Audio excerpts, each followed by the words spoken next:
Pride and Prejudice. The moment I first met you, I noticed your pride, your sense of superiority, and your selfish disdain for the feelings of others. You are the last man in the world whom I could ever be persuaded to marry, said Elizabeth Bennet. And so Elizabeth rejects the proud Mr Darcy. Can nothing overcome her prejudice against him? And what of the other Bennet girls, their fortunes and misfortunes in the business of getting husbands? This famous novel by Jane Austen is full of wise and humorous observation of the people and manners of her times.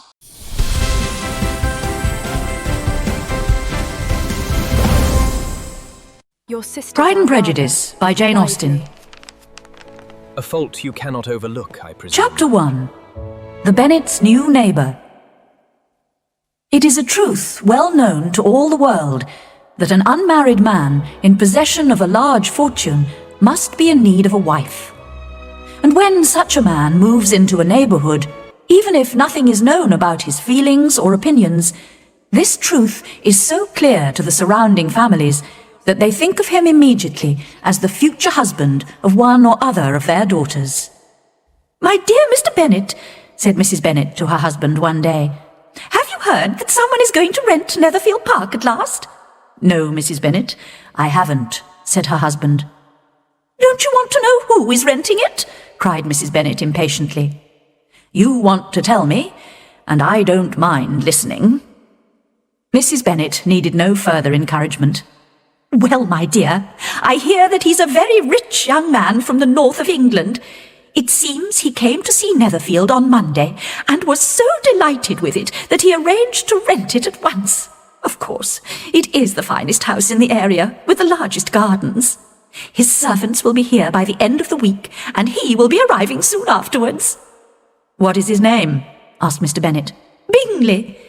"Is he married or single?" "Oh, single, my dear, of course. A single man of large fortune. He has an income of £4,000 or £5,000 a year. How wonderful for our girls!" "Why? How can it affect them?" Mr. Bennet asked. "My dear Mr. Bennet," she replied, "how can you be so annoying? You must realize I'm thinking of his marrying one of our daughters." "Is that his purpose in coming to the area?" "His purpose? No, of course not. But it's very likely that he'll fall in love with one of them. And I want him to see the girls as soon as possible, before our other neighbours introduce themselves. So you must visit him as soon as he arrives." "I really don't see why I should," said Mr. Bennet. "You and the girls can visit him. Or perhaps you should send them by themselves. Yes, that might be better, as you're as attractive as any of them, and Mr. Bingley might like you best." "Oh, my dear, you flatter me," replied his wife. "I certainly have been called beautiful in the past, but I think a woman with 5 adult daughters should stop thinking of her own beauty. Mr. Bennet, I beg you to visit him. You know it's correct for the gentleman of the family to visit new neighbours first. I simply cannot take the girls to see him unless you have already met him." "Surely you worry too much about the rules of polite society. I'm sure Mr. Bingley will be delighted to see you all, and I'll write him a few lines, which you can give him, agreeing gladly to his marrying any of the girls, although I must especially recommend my dear little Lizzie." "Oh, no, Mr. Bennet," gasped Mrs. Bennet, horrified. "Please don't do that. And Lizzie is no better than the others, although I know she is your favourite." "Our daughters are all very silly, ignorant girls, it's true. But at least Lizzie is a little more intelligent than her sisters." "Mr. Bennet, how can you speak so unkindly of your own children? Oh, dear, how ill I feel. Have you no pity for me? Don't you realize how I suffer?" "Indeed, my dear. I've suffered with you for the last 23 years, but I think you will recover and live to see many more rich young men come into the neighbourhood." When he was young, Mr. Bennet had made the mistake of falling in love with a pretty but foolish young woman. During the long years of their marriage, he had had time to regret his mistake. He soon realized that his wife had little intelligence or common sense, and was only interested in talking, shopping, and finding husbands for her daughters. His experience had made him rather bitter, and he could not stop himself mocking his wife, who never understood her husband's sense of humour. So, when, a week later, Mrs. Bennet discovered that her husband had in fact visited Mr. Bingley at Netherfield, she was surprised and very pleased. But she and her daughters tried in vain to persuade Mr. Bennet to describe the wealthy stranger, and in the end they had to rely on another neighbour's description. "He sounds wonderful, Mamma," cried Lydia, the youngest and noisiest of the sisters.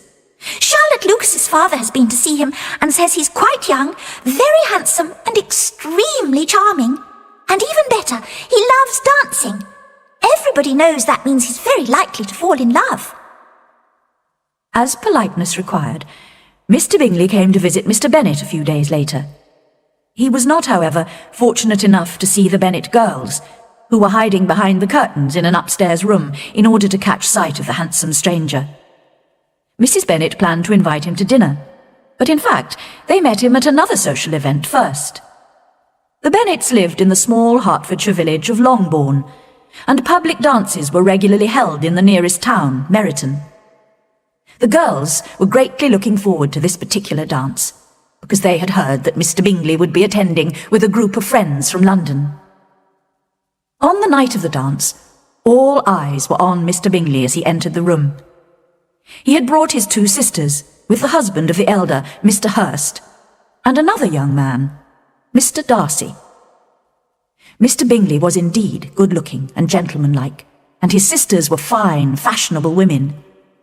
However, everybody was soon talking about Mr. Darcy, a tall, handsome man, who, it was said, had an income of £10,000 a year. The ladies in the room gazed at him in admiration for about half the evening, until they became aware of his constant frown and his unwillingness to talk or dance.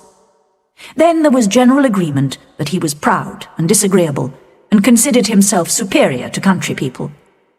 Mr. Bingley, on the other hand, made himself popular with the ladies by dancing every dance and talking to everybody.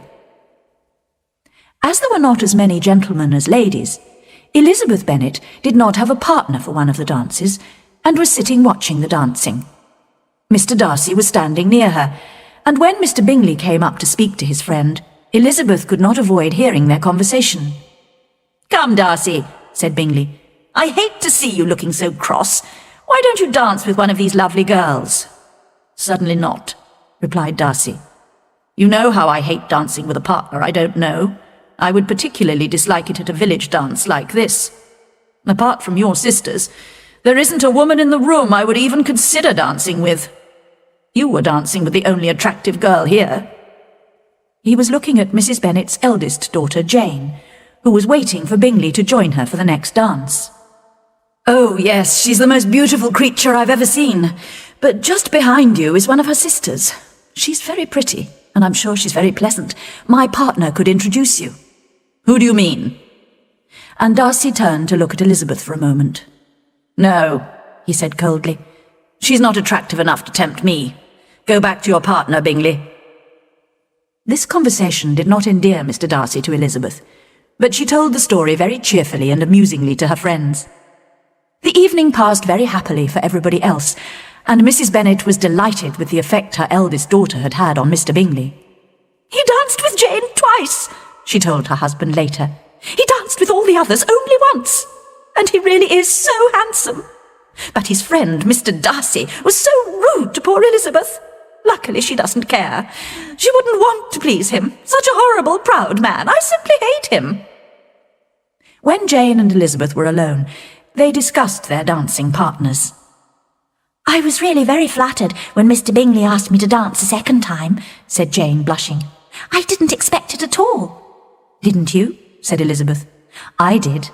Dear Jane, you were 5 times prettier than any other woman in the room, but you're too modest ever to expect admiration."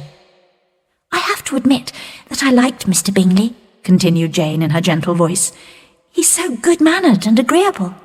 "He's also handsome," added her sister, "which makes his character quite perfect. But what did you think of his sisters?"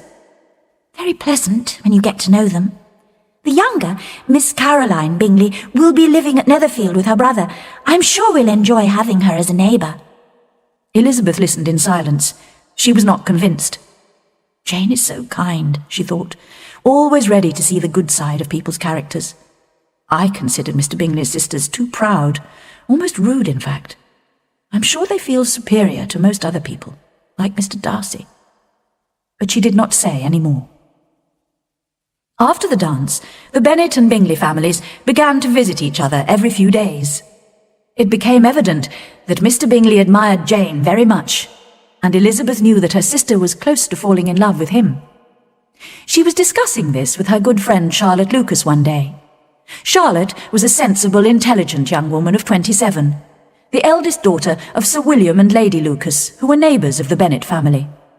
"It's a good thing," said Elizabeth, "that if Jane is in love with Mr. Bingley, nobody will know, because she always behaves so cheerfully and normally." "That's sometimes a mistake," replied Charlotte, shaking her head wisely. "If she doesn't show her feelings at all, even to the man she loves, she may lose the opportunity of catching him. Jane should use every moment she gets with Bingley to attract and encourage him." "But I consider a man should try to discover a woman's feelings, not wait for her encouragement. And Jane probably doesn't know what her real feelings for Bingley are yet. She has only seen him a few times, not often enough to understand his character, or be sure that she really loves him." "Well, I wish Jane success with all my heart," said Charlotte finally. "But I think she'd have as much chance of happiness if she married him tomorrow as if she studied his character for a whole year. Happiness in marriage is simply a question of chance. I think it's better to know as little as possible about the person you're going to spend your life with." Elizabeth laughed, sure that Charlotte did not mean what she was saying. While observing Mr. Bingley's interest in Jane, however, Elizabeth had not noticed Mr. Darcy's interest in herself. Although at first he had not even considered her pretty, he now began to realize what a beautiful expression her dark eyes gave to her intelligent face, and what an attractive figure she had. "Of course, she is only an unfashionable village girl," he told himself, "but her conversation is often quite amusing." Whenever they met, he did not speak to her, but stood near her, listening to her and watching her closely, conscious of a wish to know her better. One evening, at a party at the Lucas's house, Darcy was standing alone, as usual, away from the other guests watching the dancing. His host, Sir William, came to speak to him. "Mr. Darcy, are you enjoying the dancing, sir? What a delightful entertainment it is." Darcy frowned. "Yes," he said with cool disdain. "It's something that any uneducated person can be good at." "I'm sure you're good at dancing yourself, sir," replied Sir William cheerfully. "Look, here's Miss Elizabeth Bennet." She was crossing the room at that moment. "Let me persuade you to dance with her. You cannot refuse to dance when so much beauty is in front of you." "Indeed, sir," replied Elizabeth quickly in some embarrassment. "I have no intention of dancing. You must excuse me." "Miss Bennet, please allow me the pleasure of dancing with you," said Mr. Darcy politely, holding out his hand. But with equal politeness, Elizabeth refused again and turned away. Mr. Darcy was watching her walk away, with a slight smile on his face, when Caroline Bingley came up to him. "Mr. Darcy," she said, "I'm sure I know what you're thinking. How boring all these silly little country people are." "Not at all, Miss Bingley. In fact, I was just thinking what pleasure a pair of fine eyes can give." "Really? And who do these fine eyes belong to, may I ask?" "Miss Elizabeth Bennet." "Well, let me be the first to congratulate you, Mr. Darcy. When will the wedding be?" "Ah, that's what I expected you to say. A lady's imagination jumps from admiration to love to marriage in a moment." "Well, of course, when you're married, you will often have her charming mother and sisters to stay. How delightful for you!" And Miss Bingley, seeing that Darcy remained calm, continued to mock the Bennet family as amusingly as she could. Chapter 2. Jane's Illness. Mr. Bennet had a comfortable income of £2,000 a year and a pleasant house in Longbourn. But unfortunately for his daughters, after his death, all his property would pass to a distant male relation. Mrs. Bennet's father had been a lawyer and had only left his daughter a small amount of money. She had a brother who owned shops in London, and she also had a sister married to a Mr. Phillips. He had been her father's clerk, and now carried on his late employer's business. Mr. and Mrs. Phillips lived in Meryton, which was only a kilometre or so from the village of Longbourn. It was a most convenient distance for the Bennet girls, who were usually tempted there 3 or 4 times a week to visit their aunt or a dressmaker who lived opposite. The youngest daughters, Kitty and Lydia, were particularly regular visitors. Their minds were more vacant than their sisters', and if no better entertainment was available, a walk to Meryton always provided some amusement, as well as interesting local news from their aunt. The latest news, which delighted Kitty and Lydia, was that the regiment, which had recently arrived in Meryton, was to stay there for the whole winter. The 2 girls now visited their aunt every day, and as Mr. Phillips knew all the officers, Kitty and Lydia were soon introduced to them. At home, they could talk of nothing but officers and their handsome uniforms. Even Mr. Bingley's fortune now seemed hardly worth considering. After listening to their praise of the officers one morning, Mr. Bennet said coolly, "From what I can see, you must be 2 of the silliest girls in the country. I've suspected it for some time, but now I'm convinced." Kitty was embarrassed and did not reply, but Lydia, the youngest, continued to express her admiration for a certain Captain Carter with perfect indifference. "I am very surprised, my dear," said Mrs. Bennet, "that you should be so ready to think your own children silly. As it happens, they are all very clever." "That is the only point, I think, on which we do not agree. I am afraid I must say that I consider our 2 youngest daughters unusually foolish." "My dear Mr. Bennet, you mustn't expect such young girls to have the common sense of their father or mother. I remember when I used to like a red coat myself, and indeed I still do. If a good-looking officer with 5,000 or 6,000 a year wanted to marry one of my girls, I wouldn't turn him down. And I thought Colonel Forster looked very handsome last night at Sir William's in his regimental uniform." Just then, a servant entered with a note for Jane, which had come from Netherfield. Mrs. Bennet's eyes shone with pleasure, and she called out eagerly while her daughter was reading it. "Well, Jane, who is it from? What does he say? Tell us quickly, my love." "It's from Miss Bingley," said Jane. "She invites me to dinner at Netherfield, as she and her sister are alone. It seems her brother and the gentleman are having dinner with the officers in Meryton." "With the officers?" cried Lydia. "I wonder why Aunt Phillips didn't tell us that." "Having dinner in Meryton?" repeated Mrs. Bennet, shaking her head. "That's very unlucky." "May I take the carriage?" asked Jane. "No, my dear.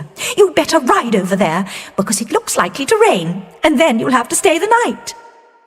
"That would be a good plan," said Elizabeth to her mother, "if you were sure they wouldn't offer to send her home in their carriage."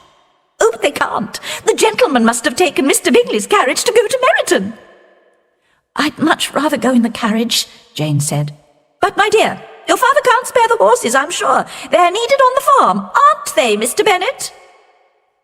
Mr. Bennet finally agreed that they were, in fact, being used that day in the fields. So Jane set out on her horse, while her mother called cheerfully after her, "I do hope it'll rain heavily, my love." And Jane had not been gone for long before it rained hard. Elizabeth was a little worried about her sister, but Mrs. Bennet was delighted.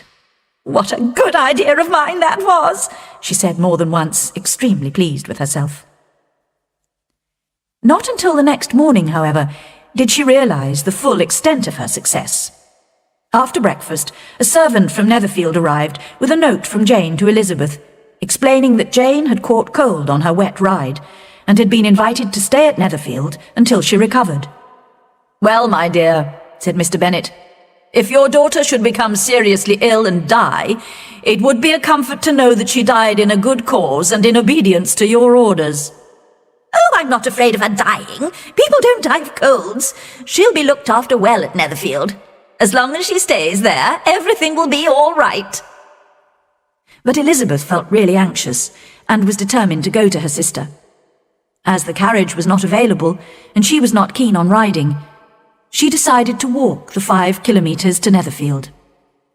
Kitty and Lydia accompanied her as far as Meryton, where they went to visit one of the officers' wives. Elizabeth continued alone, crossing field after field and jumping impatiently over streams in her anxiety to see her sister. When she arrived at Netherfield, with tired feet, muddy stockings, and a face healthily pink with exercise, she was shown straight into the sitting room. The two sisters, Miss Bingley and Mrs. Hurst, could hardly believe that she had come so far alone and on foot in such bad weather, but they received her politely. Their brother, however, was more than polite. He was kind and considerate towards her. Mr. Darcy said very little, hesitating between admiration of her healthy good looks and doubt whether she should have come such a distance alone. Mr. Hurst said nothing at all, as he was thinking only of his breakfast. Elizabeth was glad to be taken almost immediately to her sister's room, where she found Jane delighted to see her, but very feverish and unwell. The doctor came, and after examining his patient, advised that she should stay in bed and take some medicine. Elizabeth stayed with her all day, looking after her, and the Bingley sisters also spent some time in the patient's room. However, in the afternoon, when it was time for Elizabeth to leave, Jane seemed so upset that Miss Bingley was obliged to invite Elizabeth to stay at Netherfield for the present, and a servant was sent to Longbourn to inform the Bennet family and bring back some clothes. That evening, Elizabeth went down to dinner, leaving Jane in bed in her room. She noticed the Bingley sisters' apparent concern for Jane changed to indifference in a few moments, and knew she had been right to dislike them at first sight. Mr. Bingley, indeed, was the only one of the group whose behaviour she was satisfied with. His anxiety for Jane was evident, and his politeness towards herself most pleasing.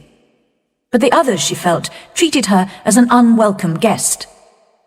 Miss Bingley was concentrating all her attention on Mr. Darcy, and Mrs. Hurst also joined in their conversation, while Mr. Hurst was only interested in eating, drinking, and playing cards. When Elizabeth left the room after dinner to see if Jane needed anything, Miss Bingley at once began to criticise her. What bad manners she has! She's both proud and lacking in politeness to her superiors. She has no conversation, no elegance, and no beauty. Mrs. Hurst agreed and added, She has no good qualities, except that she's an excellent walker. I'll never forget her appearance this morning. She really looked almost wild. She did indeed, Louisa. How silly of her to come at all. Why must she run around the countryside just because her sister has a cold? Her hair looked so untidy, and her dress simply covered in mud. I must say, said Bingley, I didn't notice any of that.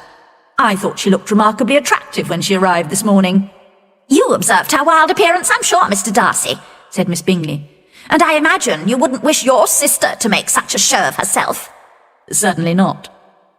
Walking 4 or 5 kilometres, whatever it was, up to her ankles in mud, and alone, quite alone. It seems to me to show a dreadful sort of independence, a country girl's indifference to what is acceptable.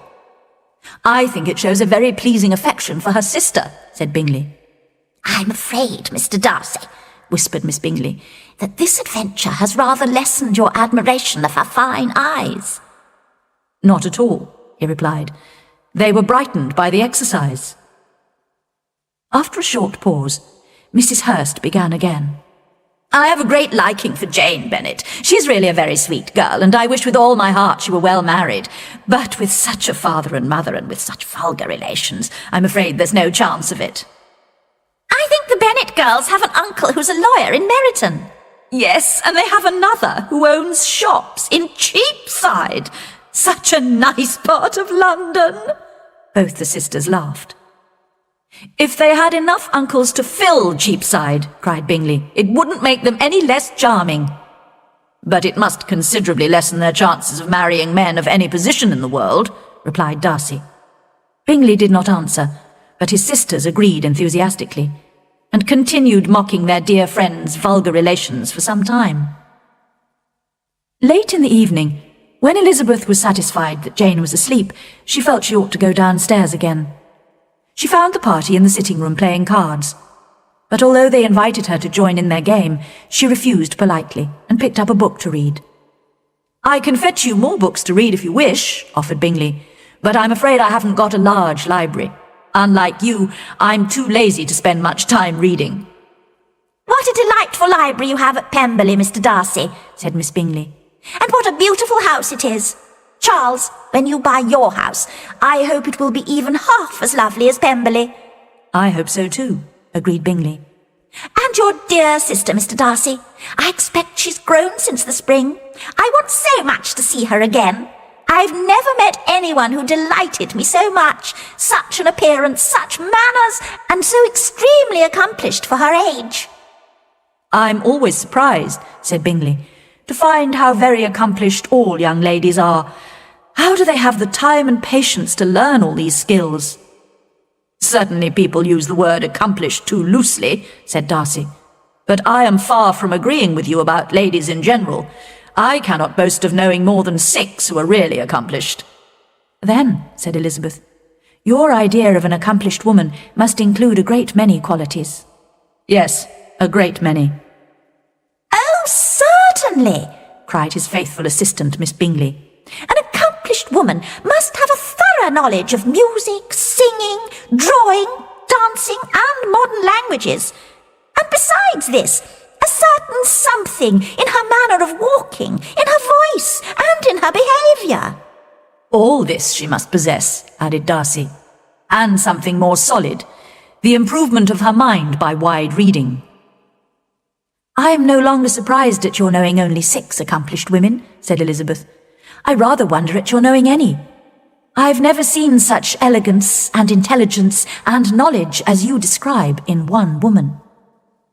Mrs. Hurst and Miss Bingley were both protesting loudly that they knew many women like this when Mr. Hurst called their attention back to the card game. As this meant an end to the conversation, Elizabeth soon afterwards left the room.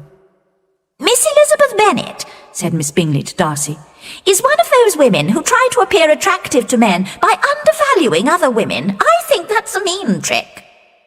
It is true, said Darcy, that there is meanness in all the tricks used by ladies to attract men. Miss Bingley was not satisfied enough with this answer to continue the conversation. The next morning, Elizabeth was glad to be able to inform Mr. Bingley and his sisters that Jane was very much better. In spite of this improvement, however, she asked for her mother to be sent for, as she wanted Mrs. Bennet's opinion of Jane's state of health. Soon after breakfast, therefore, Mrs. Bennet, accompanied by her 2 youngest daughters, reached Netherfield. Elizabeth, although relieved to hear that her mother did not think Jane's illness serious, began to regret asking her to come when she saw the Bingley sisters smiling at Mrs. Bennet's remarks. Elizabeth blushed for her mother, who could not help showing her lack of intelligence and common sense in everything she said. Kitty and Lydia made an equally bad impression. They had been whispering together when suddenly Lydia, who was an attractive, confident, well-grown girl of 15, pushed herself rudely forward. She begged Mr. Bingley to hold a ball at Netherfield. With his usual politeness, Mr. Bingley promised he would, but Elizabeth saw his sisters exchanging meaningful glances. She was quite glad when her mother and sisters left. She and Jane were to stay another night at Netherfield to allow Jane to recover completely. That evening, Elizabeth appeared again in the sitting-room. She could not avoid noticing how frequently Mr. Darcy's eyes were fixed on her. But as she felt sure that so great a man could not possibly admire her, she assumed that when he looked at her, he was criticizing her in some way. This thought did not cause her any pain, as she liked him too little to care for his approval. In the conversation she had with him, she spoke in her usual slightly mocking manner, rather expecting to offend him, but was surprised by the quiet politeness of his replies. Darcy had never before been so charmed by any woman. He really believed that if she did not have such vulgar relations, he might be in danger of falling in love with her. Miss Bingley saw or suspected enough to be jealous, and her great anxiety for the recovery of her dear friend Jane was increased by her wish to get rid of Elizabeth. Fortunately, perhaps, for almost everyone at Netherfield, Elizabeth and her sister, who was now quite recovered, were returning home the next day. Only Mr. Bingley showed real sorrow at this, and was concerned that Jane might not be fit enough to travel. Mr. Darcy was quite relieved, and determined that no sign of admiration for Elizabeth should escape him now. Miss Bingley's politeness to Elizabeth, as well as her affection for Jane, increased rapidly as the moment of departure approached, and she was able to say goodbye to them with many warm expressions of friendliness and a promise to visit them very soon. Mr. Bennet was glad to welcome his eldest daughters home again, as he had felt their absence from the family circle. But Mrs. Bennet, who had hoped they would stay much longer, was quite disappointed to see them come back in such a short time. Chapter 3. Mr. Collins visits Longbourn. "I hope, my dear," said Mr. Bennet to his wife at breakfast the next morning, "that you have told the cook to send up a good dinner today, as I am expecting a visitor." "Who is it, my dear? I know of nobody who is coming, unless Charlotte Lucas happens to call in, and I hope my dinners are good enough for her." "The person I'm talking about is a gentleman and a stranger." Mrs. Bennet's eyes shone with excitement. "It's Mr. Bingley, I'm sure. Why, Jane, you never mentioned it. Well, I'll be extremely glad to see him. Lydia, my love, ring the bell. I must speak to the cook at once." "It is not Mr. Bingley," said her husband. "It's a person whom I have never seen before." This caused general astonishment, and he had the pleasure of being eagerly questioned by his wife and 5 daughters all at the same time. Having amused himself for some time with their curiosity, he finally explained. "I have recently received a letter from my cousin, Mr. Collins, who, as you know, will inherit all my property when I die, and may throw you out of this house as soon as he wants." "Oh, my dear," cried his wife, "please don't mention that hateful man. It's the hardest thing in the world to accept the fact that your property is not left to your own children. And I'm sure, if I were you, I'd have tried to do something about it." Jane and Elizabeth tried to explain the legal situation to her again. They had often attempted to do this before, but it was a matter which Mrs. Bennet refused to understand, and she continued to complain bitterly about Mr. Collins. "It certainly is most unjust," agreed Mr. Bennet, "and nothing can clear Mr. Collins from the guilt of inheriting this house. But if you listen while I read his letter to you, you may perhaps be a little softened by his manner of expressing himself." He read aloud the following letter. "Dear Sir, the disagreement between you and my late respected father always worried me, and since his death I have frequently wished to improve the relationship between our families. After a long period of study and training, I have recently become a priest, and have been fortunate enough to gain the patronage of Lady Catherine de Bourgh, widow of Sir Lewis de Bourgh. This generous lady has given me the post of rector at Hunsford, which was luckily vacant. Hunsford is the village near her own large country house in Kent. Here I carry out the duties of my profession whenever necessary, and I take great care to behave at all times with grateful respect towards her ladyship. As a priest, moreover, I feel it my duty to encourage all families in my area of influence to live peacefully. Because of this, I flatter myself that I am acting correctly in offering you my friendship. I am, of course, concerned that when I eventually inherit all your property, your daughters will doubtless be very poor, and I do apologize for this. I promise you I am ready to make amends in every possible way, but more about this later. If you do not object, I propose to visit you and your family on Monday, November the 18th at 4 o'clock, and shall probably stay until the following Saturday week. This will cause me no inconvenience at all, as Lady Catherine is far from objecting to my occasional absence from my duties. I remain, dear sir, with respectful good wishes to your lady and your daughters, your friend, William Collins." "So we can expect this peacemaking gentleman at 4 o'clock today," said Mr. Bennet as he folded up the letter. "He appears to be a most polite and serious young man. How considerate of Lady Catherine to allow him to visit us." "Well, if he is ready to make amends to the girls in some way, I shall certainly not discourage him," said Mrs. Bennet. "Although it's difficult," said Jane, "to guess how he intends to do that. It's good of him to want to help us." "I think he's peculiar," said Elizabeth. "He sounds too pleased with himself, and he speaks so politely of Lady Catherine. And why does he apologize for inheriting father's property in future? We know it's not his fault. Can he be a sensible man, sir?" she added, turning to Mr. Bennet. "No, my dear, I think not. I have great hopes of finding him quite the opposite. There is a mixture of servility and self-importance in his letter which promises to be entertaining. I am impatient to see him." Mary, the middle daughter, who spent most of her time reading and who seldom joined in family conversation, now remarked that in her opinion his letter was well expressed. But Kitty and Lydia did not show any interest in the letter or its writer. As it was highly unlikely that their cousin would arrive in a regimental uniform, they could not imagine having any pleasure in meeting him. Their mother, however, had changed her attitude towards Mr. Collins after his letter, and was now preparing to meet him with such calmness that it astonished her husband and daughters. Mr. Collins arrived punctually, and was received with great politeness by the whole family. Mr. Bennet indeed said little, but the ladies were ready enough to talk, and Mr. Collins did not seem in need of encouragement.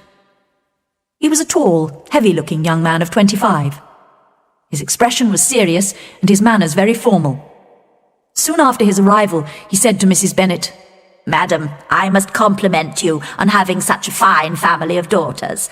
I had heard much of their beauty, but I find them even more beautiful than reports have stated. I do not doubt you will see them all well married quite soon." Mrs. Bennet never quarrelled with compliments, and she answered, "You are very kind, sir, and indeed I do hope so, because otherwise they'll have nothing at all to live on." "You refer, perhaps, to my inheriting the Bennet property?" "Ah, yes, sir, I do. You must confess it is a sad business for my poor girls." "I am very aware, madam, of the hardship to your lovely daughters, and could say more about this, but I am cautious of saying too much too soon. But I would like to say that I have come prepared to admire the young ladies, and perhaps when we know each other better—" The bell rang for dinner, and the family moved into the dining room with their guest. The girls smiled secretly at each other as Mr. Collins praised the hall, the dining room, and all the furniture. Mrs. Bennet would normally have been delighted with such praise, but she could not help thinking that he was perhaps admiring it all as his future property. The dinner, too, he considered excellent, and he asked which of his charming cousins was responsible for it. But Mrs. Bennet explained quite sharply to him that they were very well able to afford a good cook, and that her daughters had nothing to do in the kitchen. He begged her pardon immediately for offending her, and continued to apologize for about a quarter of an hour. Mr. Bennet had hardly spoken up to now, but he thought it was time to enter the conversation. "You seem very fortunate in your patron, Mr. Collins," he said. He could not have chosen a better opening remark. Mr. Collins spoke enthusiastically for several minutes in praise of Lady Catherine. "Never in my life have I witnessed such considerate behaviour in a person of high birth. Although she is such a great lady, she has never treated me with disdain. She talks to me almost as an equal and gives me advice. For example, she has recommended me to marry as soon as possible. And do you know, she has asked me to dinner twice at her house. Some people consider her proud, but she has only ever been kind to me. She even took the trouble to visit my small house, and was thoughtful enough to suggest 1 or 2 improvements, some shelves upstairs." "That is very correct and polite, I'm sure," said Mrs. Bennet. "Does she live near you, sir?" "Only a small country road separates my poor house from Rosings Park, her ladyship's home." "I think you said she is a widow. Has she any family?" "She has only one daughter, who will inherit Rosings and all Lady Catherine's property, a most charming young lady, unfortunately in weak health. I often pay her some little compliment on her appearance or her accomplishments when I visit Rosings. Lady Catherine appreciates these compliments to her daughter, and I see it as my duty to please her ladyship." "I am sure you're right," said Mr. Bennet. "No doubt you are expert at flattering with delicacy. May I ask how you think of these pleasing compliments?" "Some of them come to me at the time, but in my spare moments I do occasionally prepare a few words which may be suitable for different occasions." Mr. Bennet listened to his cousin with the greatest enjoyment. Mr. Collins was as foolish as he had hoped. But by tea-time Mr. Bennet had had enough, and after tea asked his guest to read aloud to the ladies. However, when a novel was handed to Mr. Collins, he looked shocked, and protested that he never read novels. He chose a religious book instead, and started reading in a slow, serious voice. Lydia could not hide her boredom for long, and after only 3 pages she interrupted him rudely to ask her mother a question about one of the officers in Meryton.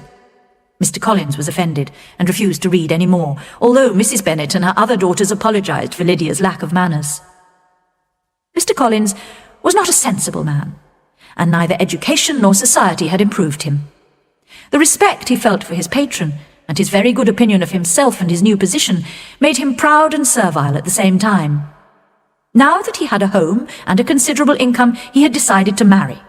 The Bennet girls, who would lose their inheritance because of him, had a reputation for being attractive and charming, and his idea of making amends to them was to marry one of them. He considered this an excellent plan, and thought himself extremely generous and unselfish in carrying it out. He had known he was right when he arrived at Longbourn and saw Jane Bennet's lovely face. As the eldest, she should marry first, and for the first evening, she was his choice. But the next morning, after a 15-minute conversation with Mrs. Bennet, he had to change his mind. When he explained that he was hoping to find a wife among her daughters, she replied with a happy smile that her eldest daughter was very likely to be engaged soon. "But there are my other daughters, Mr. Collins," she continued encouragingly. Mr. Collins had only to change from Jane to Elizabeth, and it was soon done while Mrs. Bennet was pouring the tea. Next to Jane in birth and beauty, Elizabeth was the obvious choice. Mrs. Bennet was delighted, hoping that she might soon have 2 daughters married. The man whom she had so disliked the day before was now a favourite with her. Chapter 4. Elizabeth meets Mr. Wickham. When later that morning, Lydia suggested walking to Meryton to see some of the officers, all her sisters except Mary agreed to accompany her. Even Mr. Collins went with them, encouraged by Mr. Bennet, who was by now most anxious to have some time to himself. During their walk, the girls listened politely to Mr. Collins' self-important speeches. But as soon as they entered Meryton, the younger ones no longer even pretended to be interested in his conversation, but looked eagerly around in search of the officers.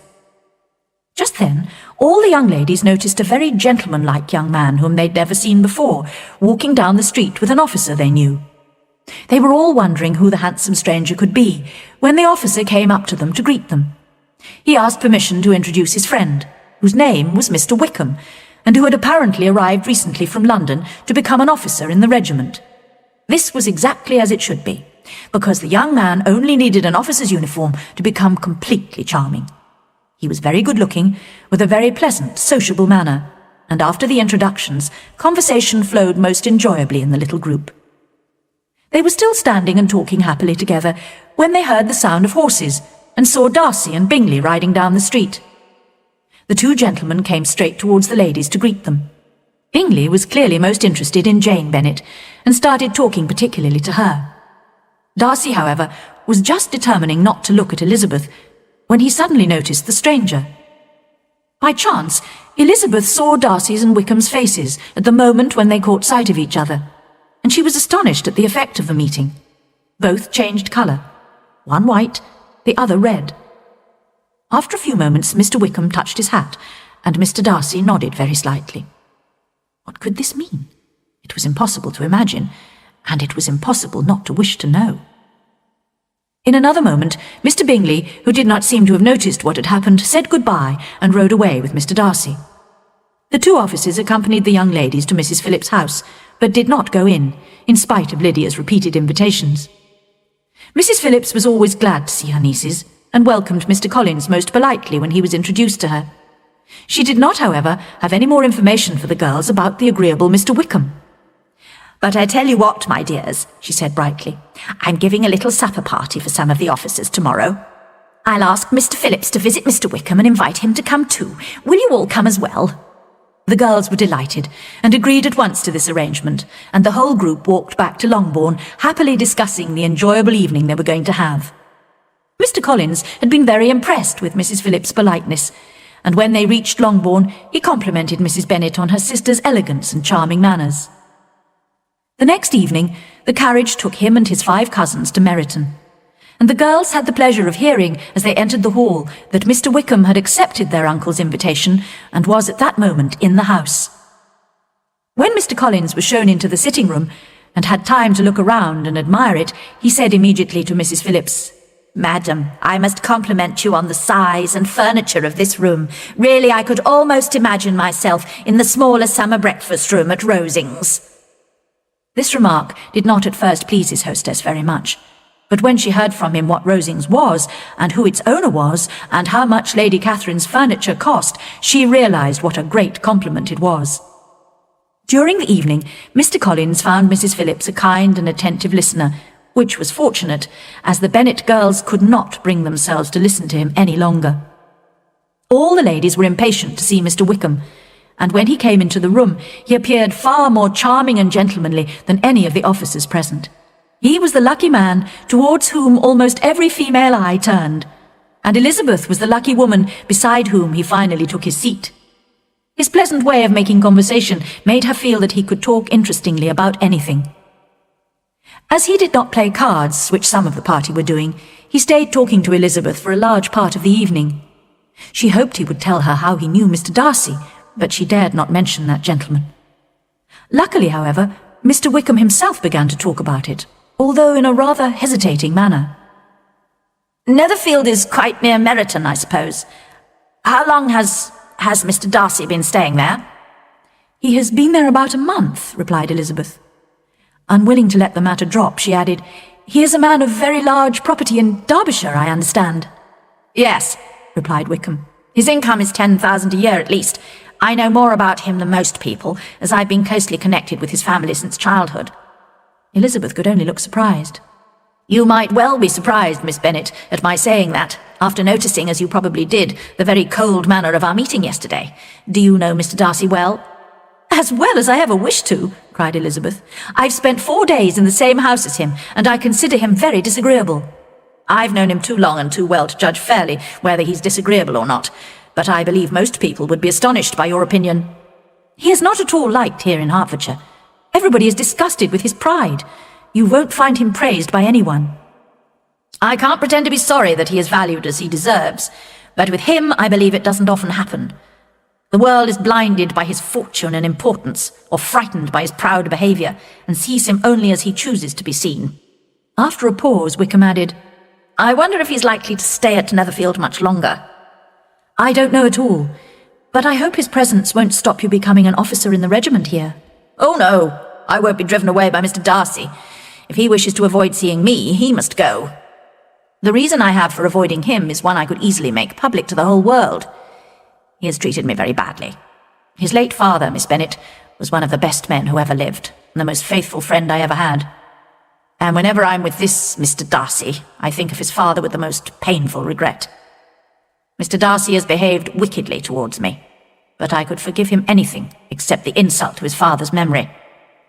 Elizabeth was fascinated and listened eagerly, but did not like to ask any questions. Mr Wickham began to speak more generally about Meryton and the charming people he had met there. "In fact, that's why I was tempted to join the regiment. I'd heard that Meryton society is most agreeable. Society, I confess, is necessary to me.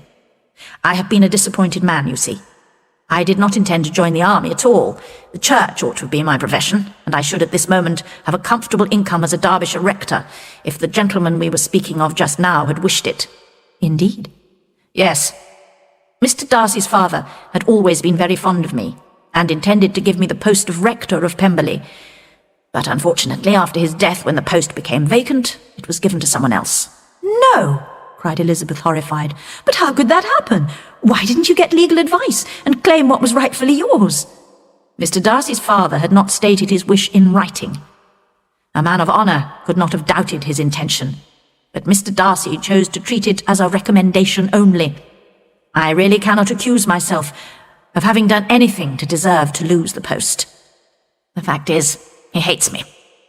I think he was jealous of his father's affection for me, which annoyed him from the beginning." "This is very shocking. I hadn't thought Mr Darcy as bad as this, although I've never liked him. I assumed he felt superior to everyone else, but did not suspect him of behaving in such a wicked, unjust, inhuman way." "We grew up together at Pemberley, you know. My father gave up all his time to take care of the Pemberley farms, and was greatly appreciated as a close friend by the late Mr Darcy, who promised, just before my father's death, to provide for me. The present Mr Darcy did not choose to respect that promise." "How strange that Mr Darcy's pride has not made him help you. Surely he's too proud to wish to appear dishonest, which is what I must call him." "He's certainly very proud. Proud of his position, his family, his father, and his sister too, you know." "What sort of a girl is Miss Darcy?" He shook his head. "It gives me pain to criticise a Darcy, but she's too much like her brother. Very, very proud. She's a handsome girl of about 15 or 16, and I understand extremely accomplished." "I am astonished at Mr Darcy's close friendship with Mr Bingley. How can Mr Bingley, who seems so charming and kind, be friendly with such a man?" "I don't know Mr Bingley at all, but Mr Darcy can be a pleasant companion if he thinks it worthwhile." Just then they were joined by some of the others, and the conversation became more general. When Mr. Collins was talking to Mrs. Phillips about his patron, Mr. Wickham looked quickly in his direction and then asked Elizabeth, "Does your cousin know Lady Catherine de Bourgh very well?" "I don't think he has known her for long, but she has recently given him the post of rector of Hunsford." "Perhaps you know that Lady Catherine is the present Mr. Darcy's aunt. I believe she is planning to marry her daughter, who will inherit a fortune, to Mr. Darcy." This information made Elizabeth smile, as she thought of poor Miss Bingley's efforts to attract Mr. Darcy, which might all be in vain. The supper party came to an end, and Elizabeth went away with her head full of Mr. Wickham. She could think of nothing but him and what he had told her all the way home. The next day, she told Jane everything she had discussed with Mr. Wickham. Jane listened with astonishment and concern. She could not believe that Mr. Darcy could so little deserve Mr. Bingley's friendship, and yet she did not want to doubt the truthfulness of such an agreeable young man as Mr. Wickham. Elizabeth, however, felt sure that Mr. Darcy was to blame.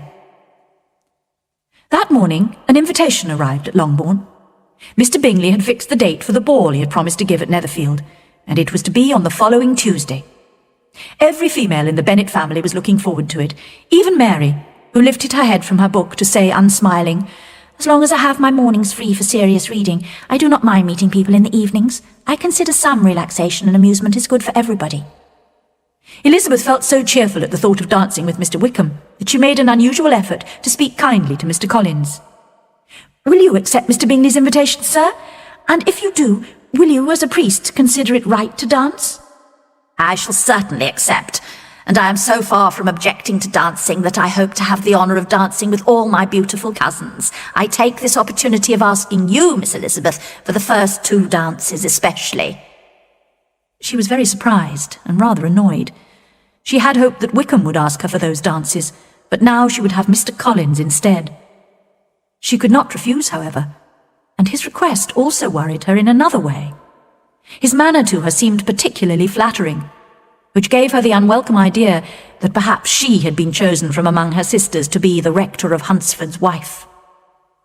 As she observed the increasing number of compliments he paid to her beauty and character, she felt sure that he intended to propose marriage. For the moment, however, she decided to do nothing but wait and see. On Tuesday evening, when Elizabeth entered the hall at Netherfield and looked in vain for Mr. Wickham among the red coats gathered there, she was surprised and disappointed to see he was not present.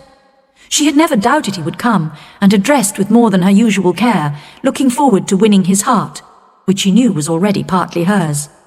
But she immediately suspected that Darcy had persuaded Bingley not to invite Wickham, and although she discovered from one of the officers that in fact Wickham had been invited, but had been called away on business, she felt sure Wickham had wanted to avoid meeting Darcy, and blamed Darcy for this.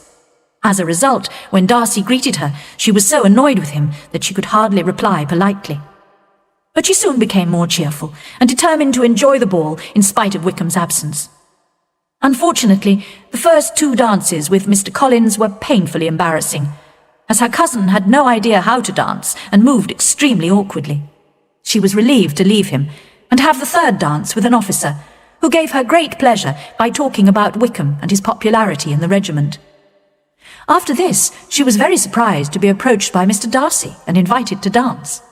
She was so astonished, in fact, that she accepted him without thinking, and found herself standing opposite him on the dance floor. "What an honour for me to be allowed to dance with Mr. Darcy," she thought. They danced for some time in silence, and then she made a remark. He replied, and was silent again. After a pause, she spoke again. "Now you must say something, Mr. Darcy. You could remark on the size of the room, or the number of couples." He smiled. "I'll say whatever you wish me to say."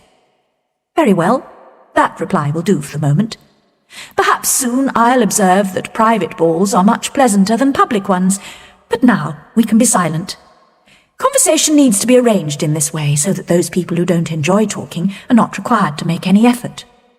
"Are you referring to yourself, or are you thinking of me?" "Both," said Elizabeth, smiling, "because I think you and I are similar. We're both unsociable and unwilling to speak, unless we can astonish and impress the whole room." "I am sure you aren't like that," he answered. "I cannot say whether I am or not. You obviously think so." She said nothing. "Do you and your sisters often go to Meryton?" he continued. "We do," she replied. and unable to resist the temptation, she added, "When you met us there last week, we had just been introduced to someone." The effect was immediate. There was a new coldness in Darcy's expression. After a moment he said with difficulty, "Mr. Wickham is so agreeable that he makes friends easily. Whether he can keep them is less certain." "He has been unlucky enough to lose your friendship," replied Elizabeth sharply, "and in a way which will cause him hardship all his life." Darcy did not reply to this, and there was only time for a little more conversation before the dance ended. Elizabeth went to find Jane, and listened with delight as she described her feelings for Bingley and her confidence in his affection for her. But apart from Jane, it seemed to Elizabeth that if her family had made an agreement to appear as stupid as possible during the ball, they could not have been more successful. First, Mr. Collins insisted on going to introduce himself to Mr. Darcy, the nephew of his respected patron, and was received very coldly. Then, during supper, Mrs. Bennet could not be prevented from talking very loudly to Lady Lucas about her great hopes of Jane's marriage to Bingley. Elizabeth blushed in embarrassment when she realized that the Bingley sisters and Mr. Darcy were able to hear. Finally, when some music was required, Mary Bennet went confidently to the piano and sang and played several songs, all rather badly. The rest of the evening brought Elizabeth little amusement. She could not even go and talk to people she knew, as Mr. Collins seemed determined to stay close by her side all evening. Fortunately, her good friend Charlotte Lucas occasionally gave her some relief by kindly listening to some of Mr. Collins' long speeches. At least Elizabeth did not have to talk to Mr. Darcy any more. He often stood near her, quite alone, but did not come close enough to speak. At the end of the evening, it was obvious to Elizabeth that although her family had greatly enjoyed the ball, the Bingley sisters were eager for these particular guests to leave. Mr. Collins, however, was enthusiastic in his praise of the Bingleys' hospitality, and Mrs. Bennet invited the whole Bingley family to visit Longbourn as soon as possible. She was feeling very satisfied, convinced that in 3 or 4 months Jane would be married to Bingley. She was also sure that Elizabeth would marry Mr. Collins. This was a good enough marriage for Elizabeth, who was her least favourite daughter, but not nearly as impressive as Jane's marriage to Bingley. Chapter 5. Mr. Collins proposes twice. At Longbourn the next day, soon after breakfast, Mr. Collins asked Mrs. Bennet for permission to speak privately to Elizabeth. Mrs. Bennet was delighted, and hurried the other girls out of the room so that Elizabeth and Mr. Collins were left alone together. Elizabeth did not want to stay, and got up to leave, but after a moment's thought, sat down again quietly, determined to listen and reply politely. "My dear Miss Elizabeth," said Mr. Collins seriously, "this little unwillingness to hear me, this modesty of yours, can only add to your other charms. You can hardly doubt the purpose of my speech. Almost as soon as I entered the house, I chose you as the companion of my future life. But before I am carried away by my feelings, I think I should state my reasons for marrying." Elizabeth was trying so hard not to laugh at the idea of Mr. Collins being carried away by his feelings that she was unable to reply. "First," he continued, "it is right for a priest to marry as an example to other people. Secondly, I'm sure marriage will add greatly to my happiness. And thirdly, which perhaps I should have mentioned earlier, my generous patron has advised me to marry. Find an active, useful sort of person, she told me, a woman who can make a small income go a long way. Bring her to Hunsford as your wife, and I'll visit her. So I decided to choose a wife from among my Bennet cousins to lessen the loss to the family when the sad event of your father's death takes place. I flatter myself that you will appreciate my motives. And now, nothing remains but to convince you of the violence of my affection. I am quite indifferent to the fact that you bring little money with you into our marriage, and promise you that I shall make no ungenerous reference to this after we are married." It was absolutely necessary to interrupt him now. "Sir, you forget I have given no answer. Accept my thanks for the compliment you are paying me, but it is impossible for me to accept your proposal." "Of course I understand," said Mr. Collins, "that young ladies often do not accept a proposal of marriage the first time.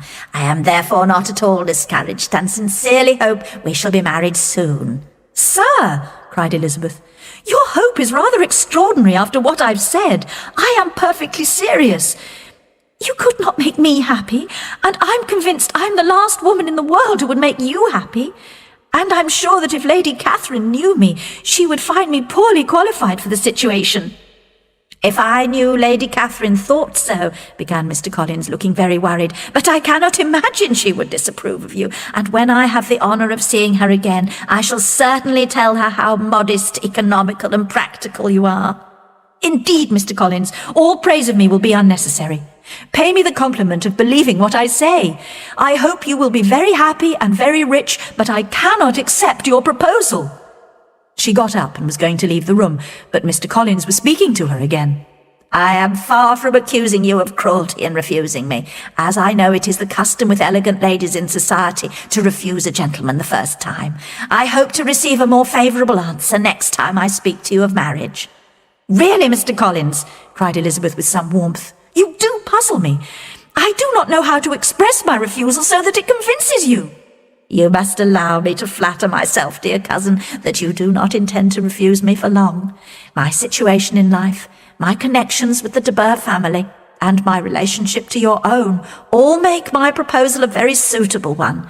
And you should remember that in spite of your many admirable qualities, it is not certain that you will receive any other offer of marriage, as you have very little money of your own." "Sir, thank you again for the honour you have done me, but to accept your proposal is absolutely impossible. Can I speak plainer than that? Don't think of me as an elegant female, but as a thinking creature speaking the truth from her heart." "You are charming," he cried, "and I'm sure that when both your excellent parents agree, you will accept my proposal." Elizabeth did not reply, but left the room silently, determined to ask her father, if necessary, to make her refusal clear to the self-deceiving Mr. Collins. Mrs. Bennet had been waiting eagerly for the end of the interview, and when she saw Elizabeth leave the room, she hurried in to offer her congratulations to Mr. Collins. He received them with pleasure, adding that he was sure his cousin's refusal was a natural result of her modesty and delicacy of character. "Refusal?" repeated Mrs. Bennet, shocked. "Lizzie refused you? Do not worry, Mr. Collins. I shall speak to her at once. She's a very obstinate, foolish girl, but I'll make her accept you." "Pardon me, madam," cried Mr. Collins, "but if she's really obstinate and foolish, I do not think she would be a suitable wife for a man in my situation." "Sir, you quite misunderstand me," said Mrs. Bennet, alarmed. "She's only obstinate in a matter like this. In everything else she is very agreeable. I'll see Mr. Bennet, and we'll arrange it with her, I'm sure." She did not give him time to reply, but hurried to the library, where she knew she would find her husband. "Oh, Mr. Bennet, we need you urgently. We're all in such confusion. You must come and make Lizzie marry Mr. Collins." Mr. Bennet raised his eyes from his book as she entered, and stared at her with calm unconcern. "I do not have the pleasure of understanding you," he said. "What are you talking about?" "Lizzie declares she won't have him, and if you don't hurry, he'll change his mind and not have her." "So what should I do? It seems a hopeless business." "Speak to her about it yourself. Tell her you insist on her marrying him." "Call her in here. She shall hear my opinion." Mrs. Bennet gladly rang the bell, and the servant brought Elizabeth into the library. "Come here, child," said her father as she appeared. "I've sent for you on a very important matter. I understand that Mr. Collins has made you an offer of marriage, and you have refused." When Elizabeth nodded, he continued, "Very well. Now, your mother insists on your accepting.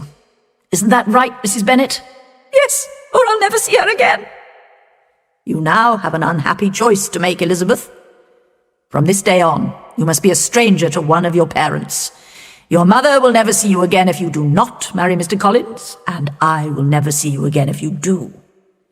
Elizabeth could not help smiling, but Mrs. Bennet, who had been sure her husband supported her, was very disappointed. "What do you mean, Mr. Bennet? You promised me you would insist on her marrying him." "My dear," replied her husband, "I have two small requests to make. First, that you will accept that I know what I promised or did not promise, and secondly, that you will all leave me in peace as soon as possible." That afternoon, Charlotte Lucas came to visit Elizabeth and found the family still in great confusion. The younger girls were quite excited by the news of Mr. Collins' proposal, and Mrs. Bennet was most annoyed with Elizabeth. "Oh, dear Miss Lucas," cried Mrs. Bennet, "can't you persuade Elizabeth to accept Mr. Collins? Nobody else wants to help me. Oh, how ill I feel. And look at Lizzie now. She's so unconcerned. But I tell you, Miss Lizzie, if you go on refusing every offer of marriage like this, you'll never get a husband at all, and I won't be able to provide for you when your father is dead. I warn you now. I told you in the library that I wouldn't speak to you again, and I won't. I have no pleasure in talking to an undutiful child like you. Not that I have much pleasure in talking to anybody with my headaches. Nobody knows how I suffer. But of course, those who do not complain are never pitied." Her daughters listened in silence, aware that any attempt to calm her would only increase her annoyance. Elizabeth, however, was determined not to marry Mr. Collins, and in the end Mrs. Bennet was obliged to accept that fact. When Mr. Collins realized that Elizabeth had meant what she said, his manner towards her became coldly and stiffly polite. His long speeches and flattering compliments were transferred for the rest of the day to kind Charlotte Lucas, who took on herself the trouble of listening to him, for which all the Bennets were very grateful. The next day, a letter was delivered to Jane from Netherfield. Elizabeth saw her sister's expression change as she read it, and when they were alone, she asked about it. "It's from Caroline Bingley," said Jane, "and it has surprised me very much. The whole party have left Netherfield, and are on their way back to London, probably for the winter. They may not return to Netherfield at all. She says the only thing she sincerely regrets is leaving me behind in Hertfordshire, and promises to write very frequently." Elizabeth did not trust Miss Bingley's apparent affection for Jane. "I really don't think their departure matters very much," she said. "Mr. Bingley won't be kept in London by his sisters. I'm sure he'll be back at Netherfield soon." "But perhaps he prefers to stay in London, where many of his friends are. But I haven't told you everything yet. Let me read you the part which particularly hurts me. Mr. Darcy is impatient to see his sister, and we confess we are also eager to see her again. Nobody is more beautiful, elegant, or accomplished than Georgiana Darcy. Louisa and I have great affection for her, and hope one day to call her sister. My brother admires her very much. He will have frequent opportunities of seeing her, and although I am his sister, I must say I think he is most capable of winning any woman's heart. What do you think of this, dear Lizzie? Isn't it clear enough? Caroline doesn't wish or expect me to become her sister-in-law. She's convinced of her brother's indifference towards me, and perhaps because she suspects my feelings for him, she, most kindly, warns me that he's very likely to marry someone else. I have a totally different opinion. Miss Bingley sees her brother is in love with you, while she wants him to marry Miss Darcy. We aren't rich enough or grand enough for them, and she is eager to have a family connection with the Darcys, so that it may be easier for her to marry Mr. Darcy. So she follows her brother to London, hoping to keep him there, and tries to persuade you he doesn't care about you. But of course he's in love with you. I really can't agree with you about Caroline. I think she's incapable of deceiving anyone. But Lizzie, my dear sister, even if she's wrong about her brother, and he does care for me, could I be happy in accepting a man whose sisters and friends all wish him to marry someone else? You must decide for yourself, and if you consider it more important to do what his sisters want than to gain the happiness of being his wife, I certainly advise you to refuse him. How can you say that? Said Jane, smiling a little. You know I wouldn't hesitate, although I'd be sad if they disapproved of me. But oh dear, if he doesn't come back to Netherfield, I'll never have to make the decision. But Elizabeth was sure Mr. Bingley could not be kept away from Jane by his sisters, and soon persuaded Jane to take a more hopeful view of the situation. That day, the Bennets, with Mr. Collins, went to dinner with the Lucas family at Lucas Lodge. Again it was Charlotte who spent most of the evening listening to Mr. Collins. Elizabeth was very relieved, and thanked her friend gratefully for the trouble she was taking. But Charlotte's kindness had a particular aim which Elizabeth was unaware of. Her plan was to encourage Mr. Collins to transfer his attentions to herself. In fact, she was managing so well that when she said good-night to him after dinner, she would have felt sure of success if he had been staying in Hertfordshire for another week. But she did not fully appreciate the fire and independence of his character, which caused him to get up very early the next morning and escape from Longbourn House in a great hurry to reach Lucas Lodge and throw himself at her feet. She did not keep him waiting for an answer, and the happy couple found themselves engaged as quickly as Mr. Collins' long speeches would allow. Charlotte's parents were delighted to agree to the marriage, and Lady Lucas began to work out, with more interest than she had ever felt before, how many more years Mr. Bennet was likely to live. Charlotte herself was quite satisfied. Mr. Collins certainly was neither sensible nor agreeable, but still he would be a husband. She did not think highly of men or of marriage, but she had always intended to marry. Although marriage might not always bring happiness, it was the only honourable way in which a well-educated woman with little income could provide a home for herself.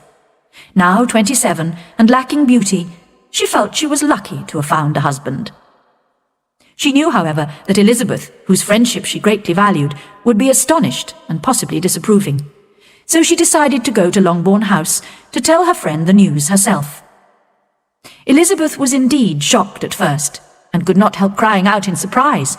But when Charlotte explained her reasons for accepting Mr. Collins, Elizabeth tried hard to understand. When the rest of the Bennet family heard the news, they were also astonished.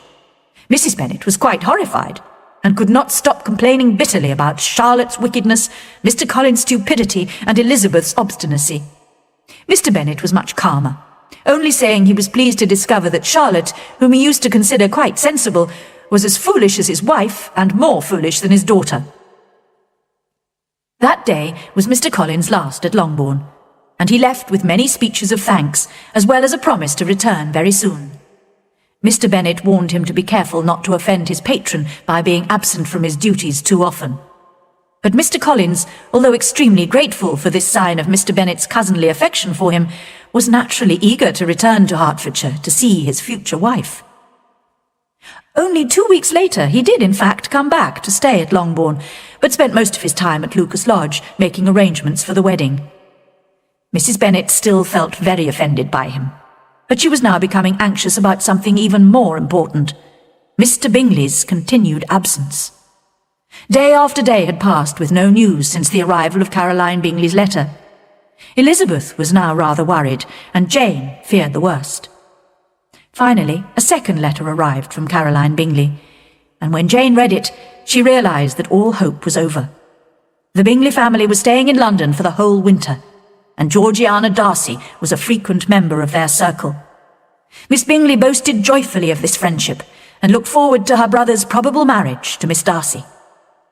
Although she was deeply upset, Jane bravely tried to control her feelings. Do not worry, Lizzie. I shall be able to forget him in a while. I have nothing to complain of, as he made no promises to me. I just thought he cared for me, but I was wrong. Luckily no one is hurt except myself. "My dear Jane," said Elizabeth, "you are too good. You always think the best of everybody. Now I think the worst of most people, and do not see much real value or common sense around me. Mr. Bingley, for example. He may not be intending to hurt you, but misery can be caused by someone being just weak and indecisive. I'm convinced his sisters and his friend Mr. Darcy are trying to influence him against you. Another example is Charlotte. I can't understand how she could agree to marry such a self-important, proud, silly man." "Dear Lizzie," said Jane, "we must respect Charlotte's decision. She may well be happy with Mr. Collins. And as for Mr. Bingley, we shouldn't expect a sociable young man to be so careful of his behaviour. Women often imagine admiration means more than it really does. And men want that to happen." "I prefer to believe that I was mistaken in thinking he cared for me, and that his sisters love him and approve of his wish to marry Miss Darcy. I don't want to think badly of him or his sisters. That would be worse than anything." Elizabeth had to accept Jane's wishes, and from then on, Mr. Bingley's name was seldom mentioned between them. Chapter 6. Elizabeth visits Mr. and Mrs. Collins. The following Monday, Mrs. Bennet had the pleasure of receiving her brother and his wife, who came as usual to spend Christmas at Longbourn. Mr. Gardiner was a sensible, gentlemanlike man. The Netherfield ladies would have had difficulty in believing that a man who lived by buying and selling could be so well-mannered and agreeable. Mrs. Gardiner, who was several years younger than Mrs. Bennet and Mrs. Phillips, was a pleasant, intelligent, elegant woman, and a great favourite with her long-born nieces, especially the two eldest, who often stayed with her in London. When Mrs. Gardiner had given the present she had brought with her and described the newest fashions, she was obliged to listen to Mrs. Bennet's complaints. "I've suffered greatly since your last visit, sister," cried Mrs. Bennet. "Just imagine, 2 of my daughters were very close to marriage, and then nothing. I do not blame Jane, who would have got Mr. Bingley if she could. But Lizzie, oh, sister, it is hard to think she might have been Mrs. Collins by now if she hadn't been so obstinate. The result is that Lady Lucas will have a daughter married before me. It makes me quite ill to have such a disobedient daughter and such selfish neighbours. But your coming just now is a great comfort to me, and I am very glad to hear what you tell us about long sleeves." Mrs. Gardiner made a suitably sympathetic reply to her sister-in-law, and later that day found the opportunity to discuss the matter in more detail with Elizabeth alone. "I am sorry for Jane," she said kindly, "but Lizzie, these things happen so often. A young man like Mr. Bingley frequently falls in love with a pretty girl, and when chance separates them, he forgets her very quickly." "Yes, Aunt," said Elizabeth, "but in this case it was not chance, but the young man's interfering friends who separated Jane and Mr. Bingley. I'm sure he was violently in love with her." "Poor Jane, she's so sensitive. I'm afraid she may not get over it for some time. Now, if it had been you, Lizzie, you would have recovered more quickly by finding humour in the situation. But do you think I could persuade Jane to come back with us to London? Perhaps a change of air would make her feel better." Elizabeth was extremely grateful to her aunt for this kind suggestion, and felt sure Jane would gladly agree. "I hope," added Mrs. Gardiner, "that she will not be influenced by the hope of seeing the young man. We live in such a different part of town that it is very unlikely they will meet, unless he actually comes to see her. And that is quite impossible, because his friend Mr. Darcy would not allow him to visit so unfashionable an address." But despite her protest, Elizabeth secretly thought that Jane might see Bingley in London, and that a meeting would probably reawaken his affection for her. The Gardiners stayed at Longbourn for a week, and Mrs. Bennet made sure there was always some entertainment for her brother and sister-in-law. Whenever there was a dinner party at Longbourn House, some of the officers were always invited. Mrs. Gardiner, who had noticed that Mr. Wickham was a very frequent visitor and that Elizabeth spoke admiringly of him, took care to observe them both. She saw enough to make her a little anxious, and decided to speak to Elizabeth about him when they were alone. "Lizzie," she began, "I can see that you and Mr. Wickham like each other, but I must warn you not to get seriously involved with him. I admit he's a most interesting young man, but sadly he has no fortune. You are a sensible girl, and must realise that you would disappoint your father by agreeing to marry a penniless young man." "My dear aunt, do not worry. I'll take care of myself, and Mr. Wickham too. He won't be in love with me if I can prevent it." "Elizabeth, be serious." "I'm sorry, aunt. I'll try again. At present, I'm certainly not in love with him, but he is by far the most agreeable man I've ever met. And if he really loved me, but I would hate to disappoint my father or make any of you unhappy. I cannot promise what I will do, but I will really try to do what I think is wisest. I hope you are satisfied with that." Her aunt replied that she was, and received Elizabeth's thanks for her kind advice. Several days after this, the Gardiners returned to London, taking Jane with them. The day of Mr. Collins' wedding soon arrived, and Mrs. Bennet had to watch Charlotte Lucas become Mrs. Collins. Before the bride left Longbourn for Hunsford, however, she asked Elizabeth to come and visit her in her new home as soon as possible. Elizabeth could not refuse, although she did not imagine it would be an enjoyable visit. It was arranged that Elizabeth would accompany Sir William Lucas and Maria, one of his other daughters, on their intended visit to Hunsford in March. A week after Jane's departure, Elizabeth received a letter from her sister saying that she had seen Miss Bingley and hoped to continue their friendship. Elizabeth shook her head over this. She was not surprised to hear from Jane a few weeks later that Caroline Bingley had made no further attempts to communicate with her former dear friend. Elizabeth was saddened to read of Jane's disappointment, but felt more cheerful when she told herself that Jane would no longer be deceived, by the sister at least. All expectation from the brother was now absolutely over. As a punishment for him, she seriously hoped he would soon marry Mr Darcy's sister, who, according to Wickham, would make him quickly regret what he had thrown away. At about this time, Elizabeth also received a letter from Mrs Gardiner asking about Wickham, and she was able to reply quite honestly that there was no danger of her marrying him. He had transferred his affections to a Miss King, who had recently inherited £10,000.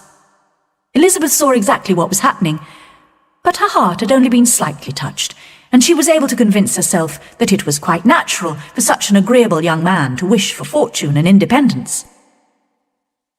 January and February passed, and the time for Elizabeth's visit to Mr and Mrs Collins approached. She had improved the plan by arranging to spend a night in London at her uncle and aunt's house before continuing the journey into Kent. She was very much looking forward to seeing Jane, who was still staying with the Gardiners. The journey seemed long to Elizabeth, because Sir William and Maria had nothing to say worth hearing. But when the coach arrived at the Gardiner's house at lunchtime, Elizabeth was delighted to see that her sister looked as healthy and lovely as before. In a private conversation with her aunt later, however, Elizabeth discovered that Jane had been suffering from periods of depression, although she always tried bravely to appear cheerful. The afternoon and evening passed only too quickly, and the next day Elizabeth and the other travellers set off again. When the coach arrived in Hunsford, they were all quite excited to see on one side of the road Lady Catherine's great park, which they had heard so much about. At last, on the other side, they came to the rectory, where they were warmly welcomed by Mr Collins and Charlotte. Elizabeth was more and more pleased she had come when she found herself so affectionately received. She saw instantly that marriage had not changed her cousin's manners. He insisted on greeting them all with formal politeness and long speeches, and showed them round the house, explaining its many good points in exhausting detail. Elizabeth could not help thinking that perhaps he was speaking particularly to her, as if wishing to make her feel what she had lost in refusing him. But although everything seemed neat and comfortable, she was unable to please him with a sigh of regret. In fact, she wondered how Charlotte could look so cheerful with such a companion. But whenever Mr Collins said anything of which his wife might be ashamed, which was quite often, Charlotte wisely did not appear to be listening. And when Mr Collins showed them proudly round his garden, in which he himself enjoyed working, Elizabeth admired the serious way in which Charlotte praised gardening as a most healthy exercise, and admitted encouraging her husband to work outdoors as much as possible. Elizabeth had to confess to herself that, surprisingly, Charlotte really appeared to be happy. When Mr Collins could be forgotten, the house seemed very pleasant and comfortable, and from Charlotte's evident enjoyment of her home, Elizabeth supposed he must often be forgotten.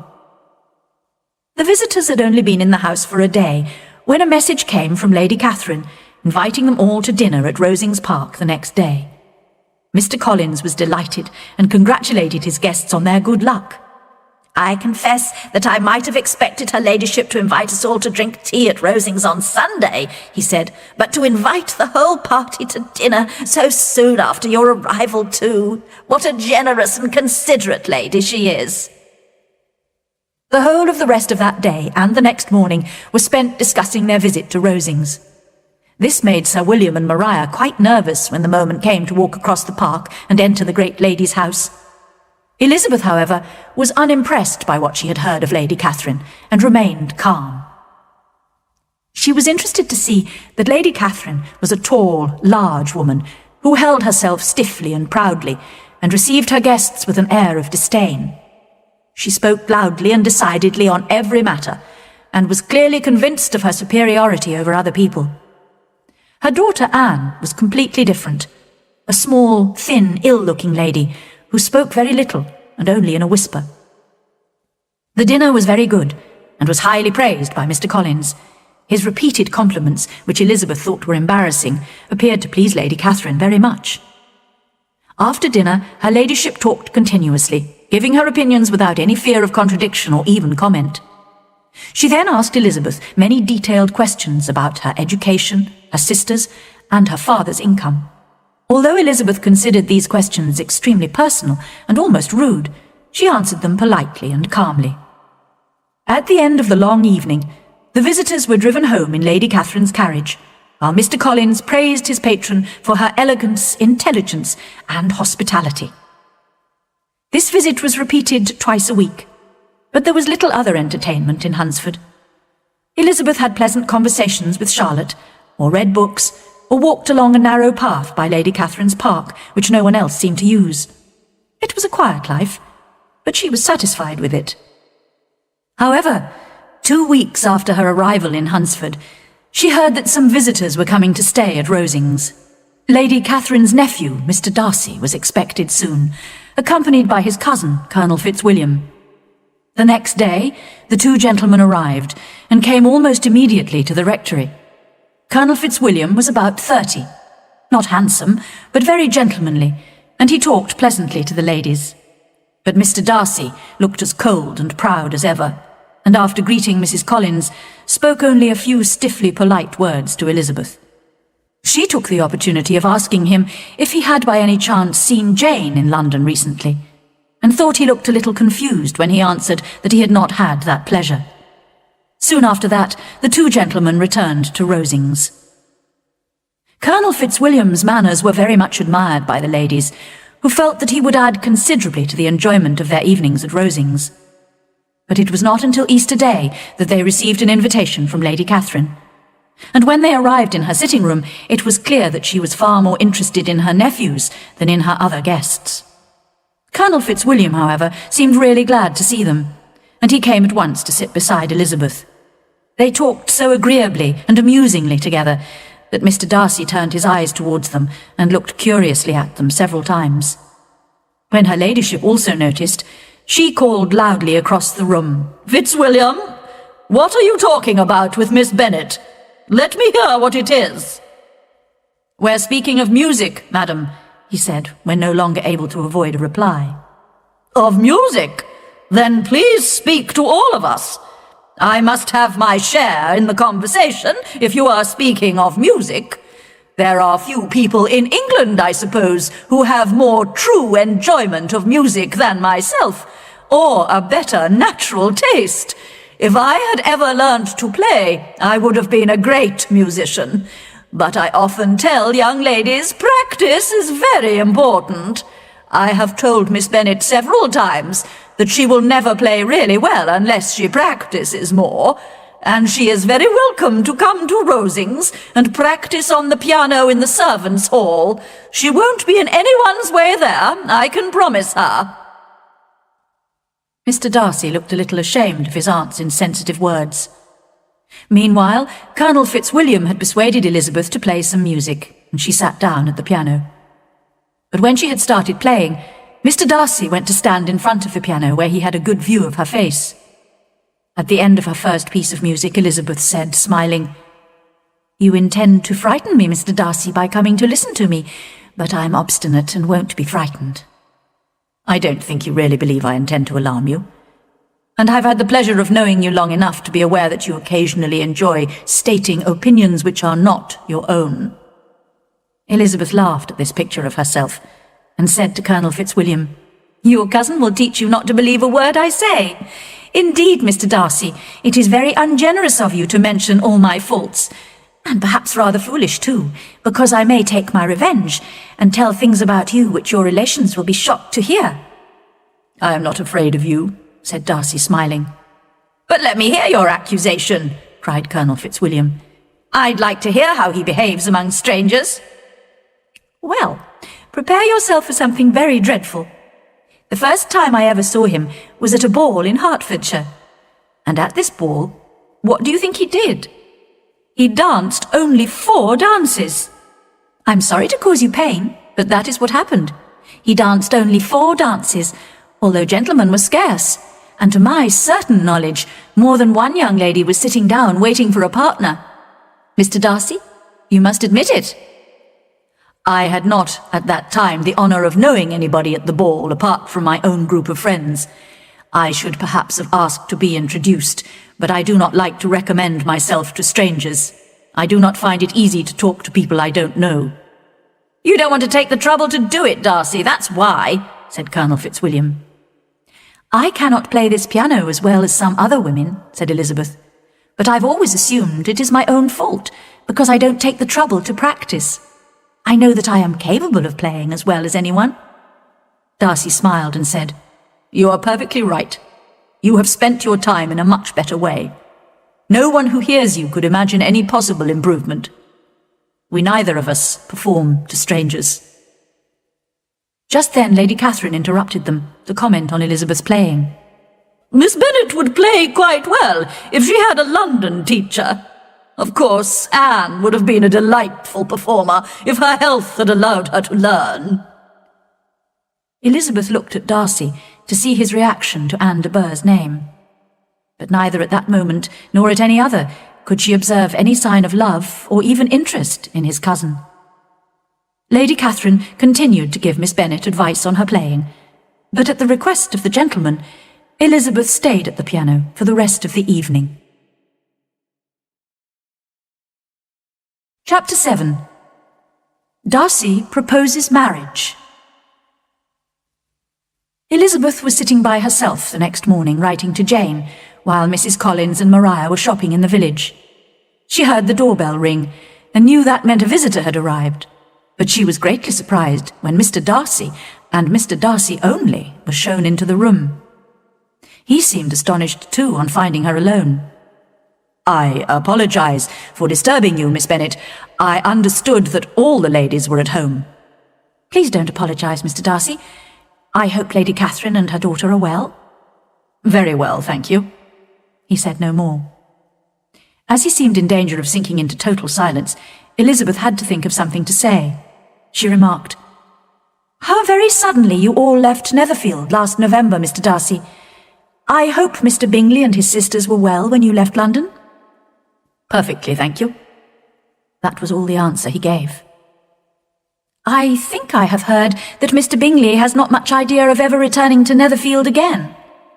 "It is probable that he will spend very little of his time there in future. He has many friends elsewhere." Elizabeth did not want to talk any longer about Mr. Bingley, and determined to leave the conversation to Mr. Darcy, she remained silent. He understood and soon began to speak again. "Mr. Collins appears very fortunate in his choice of a wife." "Yes, indeed. She is one of the few sensible women who would have accepted him, although I'm not sure I consider her marrying Mr. Collins as the wisest thing she ever did. She seems perfectly happy, however, and financially speaking, it's a good marriage." "It must be very agreeable to her to be such a short distance from her own family and friends." "A short distance, you say? It is nearly 80 kilometres. "And what is that? Little more than half a day's journey on a good road. Yes, I call it a very short distance." "I would never have said Mrs. Collins lived near her family," cried Elizabeth. "That shows how much you are attached to Hertfordshire. Anywhere outside the Longbourn area would, I suppose, seem far away to you." As he spoke, he smiled a little. Perhaps he supposed she was thinking of Jane and Netherfield, thought Elizabeth, and she blushed. "Whether the distance seems long or short depends on many circumstances. If the family's income is large enough to pay for frequent journeys, then distance is not a problem. But Mr. and Mrs. Collins will not be able to afford to travel very often, despite their comfortable income. I'm certain my friend does not consider Hunsford near her family." Mr. Darcy moved his chair a little towards her and said, "You cannot have a right to such a very strong local attachment. You haven't spent your whole life at Longbourn, I am sure." Elizabeth looked surprised.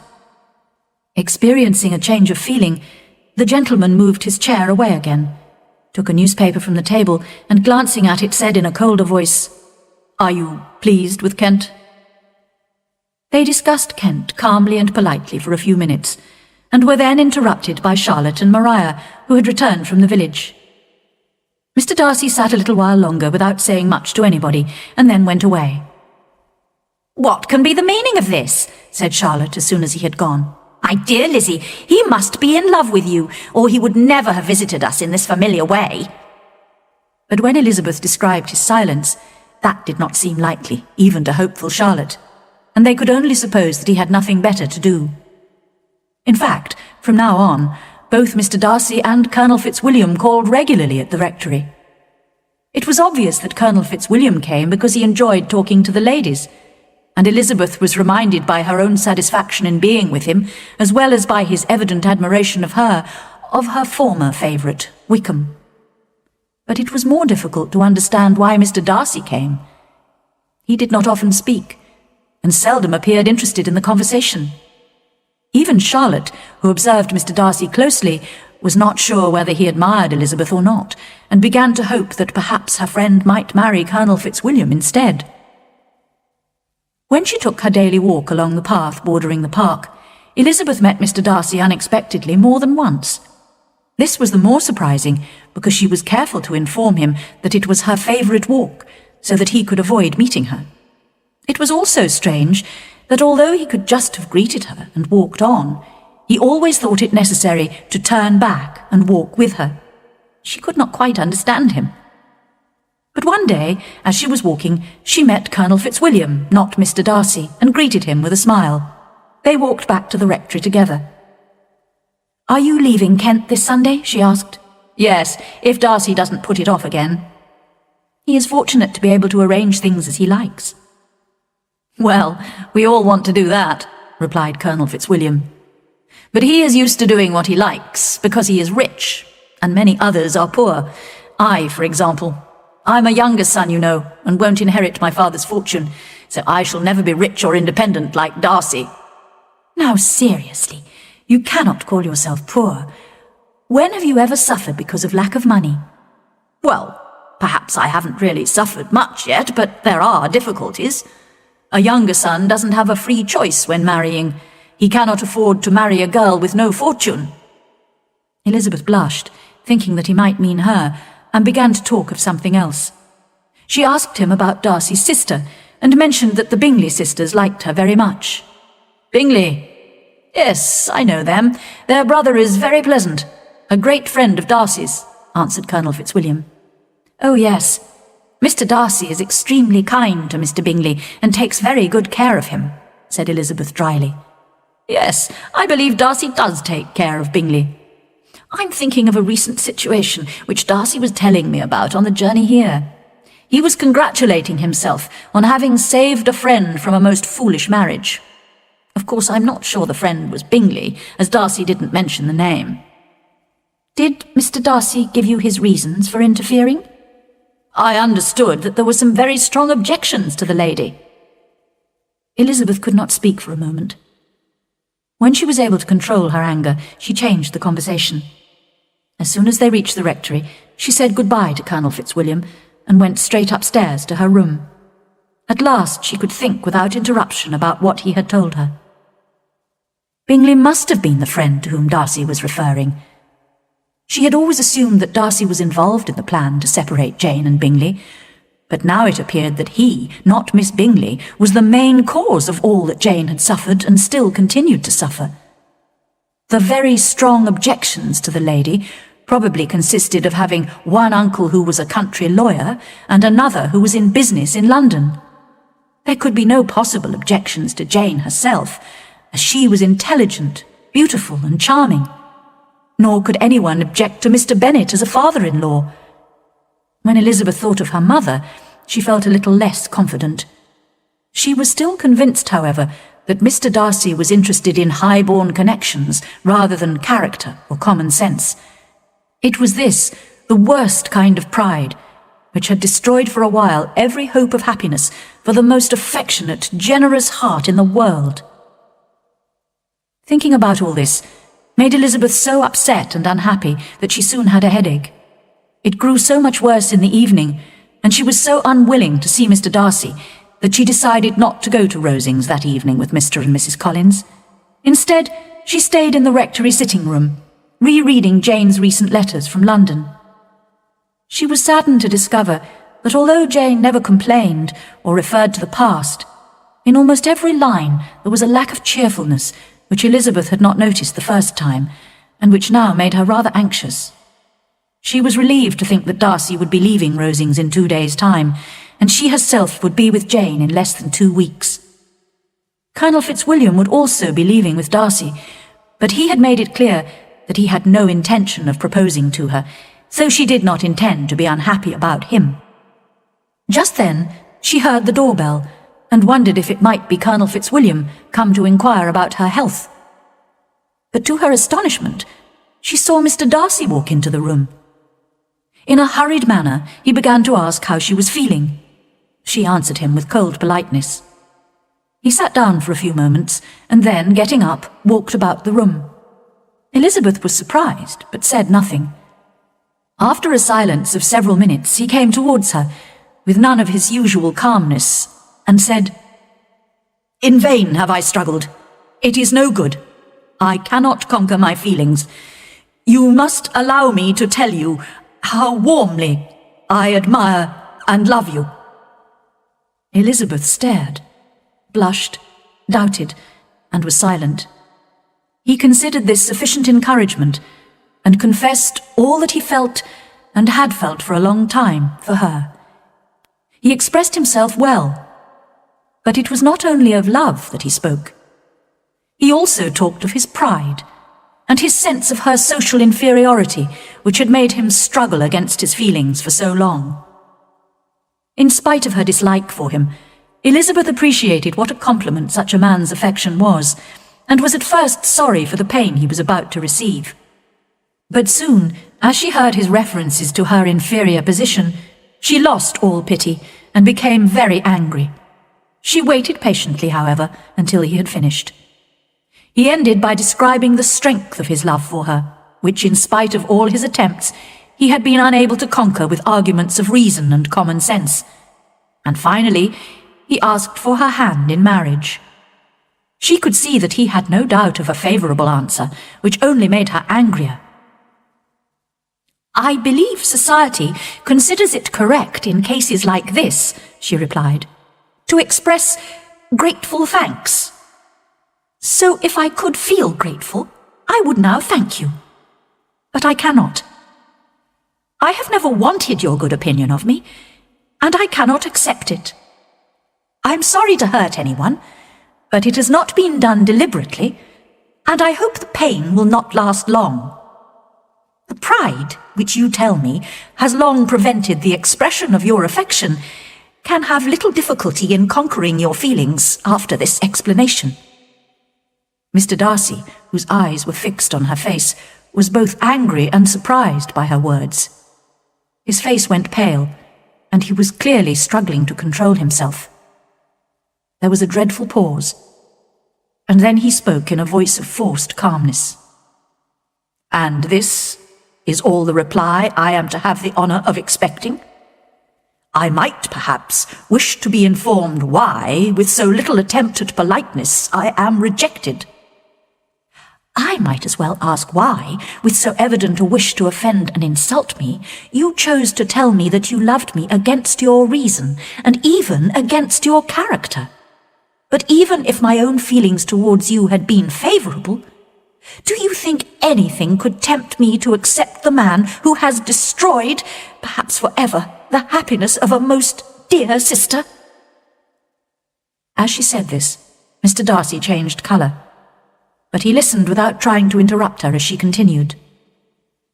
"I have every reason in the world to think badly of you. Can you deny that you were the cause of Jane's separation from Mr. Bingley, and of her unhappiness? Can you deny it?" "I have no wish to deny that I did everything I could to separate them, and that I am delighted with my success. Towards my friend I have been kinder than to myself." Elizabeth treated this last remark with disdain, but its meaning did not escape her. "But it is not only because of Jane that I dislike you. My opinion of you was decided long ago. I heard all about your character from Mr. Wickham. Now, what can you have to say on this matter? How can you defend yourself?"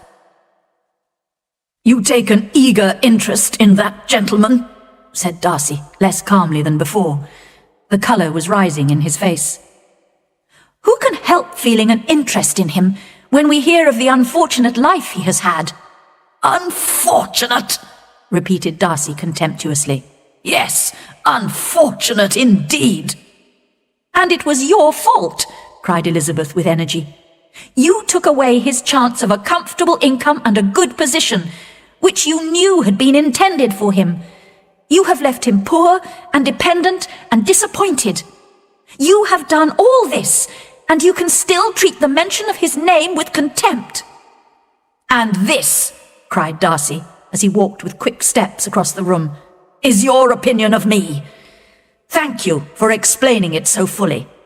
But perhaps you might not have considered these offences of mine if your pride had not been hurt by my honest confession of my reasons for not proposing to you earlier. Perhaps I should have hidden my struggles and flattered you by pretending I had every reason to love you. But I hate disguise of any sort. Nor am I ashamed of my feelings of pride, which are very natural. Could you expect me to delight in the inferiority of your family compared to mine?" Elizabeth felt herself growing more angry every moment. "Mr. Darcy, you could not have made me the offer of your hand in any possible way that would have tempted me to accept it. The moment I first met you, I noticed your pride, your sense of superiority, and your selfish disdain for the feelings of others. Later events strengthened my dislike for you. You are the last man in the world whom I could ever be persuaded to marry." "You have said quite enough, madam. I perfectly understand your feelings. Forgive me for having taken up so much of your time, and accept my best wishes for your health and happiness." With these words, he hurried out of the room and the house. Elizabeth felt so weak that she sat down and cried for half an hour. She was so astonished to have received a proposal from Mr. Darcy. His affection for her must indeed have been strong to conquer all the objections he had to her family and position, objections which had made him prevent his friend marrying her sister. But his terrible pride, his shameless confession of what he had done to separate Jane and Bingley, and his cruelty towards Wickham, soon removed any pity she might have felt for him. Chapter 8. Elizabeth learns more about Darcy and Wickham. The next morning, Elizabeth had still not recovered from the surprise of Darcy's proposal to her. Feeling in need of exercise and fresh air, she decided to have a walk. In order to avoid meeting Mr. Darcy, she kept away from her favourite path, but could not resist walking a little way into Lady Catherine's park. There she was astonished to see Darcy himself approaching her and calling her name. "I have been walking some time in the hope of meeting you," he said. "Will you do me the honour of reading this letter?" And handing her an envelope, he bowed slightly and walked quickly away. With no expectation of pleasure, but with the strongest curiosity, Elizabeth opened the letter and began to read it as she continued her walk alone. "Do not be alarmed, madam, that I shall repeat the offer which so disgusted you last night. I have no intention of mentioning again wishes which, for the happiness of both of us, cannot be too soon forgotten. I would not have written, but justice requires my character to be defended. You accused me last night of two very different offences. The first was that I had separated Mr. Bingley from your sister, in spite of their mutual affection, and the second was that I had destroyed Mr. Wickham's chance of future wealth and happiness, in spite of my father's honourable promises to him. I hope that you will no longer blame me for either of these offences when you have read the explanation which follows. If I am forced to describe feelings which offend you, I can only say I am sorry. I had not been long in Hertfordshire before I noticed that Bingley preferred your elder sister Jane to any other young woman, but I had often seen him in love before, and it wasn't until the Netherfield ball that I realised how serious his attachment was. I was careful to observe your sister closely, and as her manners and appearance were as pleasant and cheerful as ever, I remained convinced that she did not feel strongly about him. I was perhaps deceived by her calmness, and in that case your anger has not been unreasonable, but I sincerely believed that her heart had not been touched. I objected to Bingley's possible marriage to her, not only for those reasons of social inferiority that I mentioned to you last night, but also for reasons which in my case I had tried to forget, but which I must state now. The behaviour that evening of your mother, your three younger sisters, and occasionally even your father, was so lacking in social correctness that I made up my mind to save my friend from what I considered would be a most unhappy marriage. If you are upset by my description of your family's faults, it may comfort you to consider that you and your elder sister have avoided any share of blame and deserve nothing but honourable praise for your behaviour. To continue, when I was in London, with the help of Bingley's sisters, who shared my opinion, I explained to him the disadvantages of marriage to your sister. This alone would not have been enough to prevent the marriage if I had not also been able to convince him of your sister's indifference to him. Then it was easy to persuade him not to return to Hertfordshire. I do regret one thing, however. Miss Bingley and I both knew that your sister was in London, but we hid the fact from Bingley. In this, I consider I was less than honest, but I have no other apology to offer. Your other, more serious accusation refers to Mr. Wickham. Here again I may cause you pain, only you can tell how much. In order to show you his real character, I must explain the whole of his connection with my family. His late father worked for mine for many years, helping to look after the Pemberley farms. His son, George Wickham, received much kindness from my father, who paid for him to go to school and to university. My father hoped the young man would enter the church. If he became a priest, I was to give him the post of rector in a village near Pemberley when it became vacant. But even before my father died, I had discovered Wickham's weakness of character and lack of morals. After my father's death, Wickham wrote to inform me that he did not intend to enter the church, and asked for an amount of money instead of the post of rector. I knew that with his character faults he ought not to become a priest, and I therefore agreed at once. The business was soon arranged. He resigned all claim to the church post and accepted £3,000 instead. I hoped that I would not see him or hear from him again. But 3 years later, he wrote again, this time to ask for the rector's post, informing me that his money had all gone and his situation was desperate. You will hardly blame me for refusing. Since then, he has doubtless been violent in accusing me of injustice to all who will listen to him. There is one more circumstance which I would like to forget myself, but which I must now mention. I rely on your keeping this confidential. A year ago, I sent my sister, who is 10 years younger than I am, on holiday to Ramsgate in Kent, in the care of a female companion. Unfortunately, there was an understanding between this woman and Mr. Wickham, who also went to Ramsgate. With her help and encouragement, he spent a great deal of time with Georgiana, and flattered her so much that she believed she was in love, and agreed to elope with him. She was only 15 at the time, and I am glad to say that she confessed everything to me immediately when I arrived unexpectedly in Ramsgate just before their planned elopement. Naturally, I dismissed the companion, and wrote to Wickham, who left the place at once.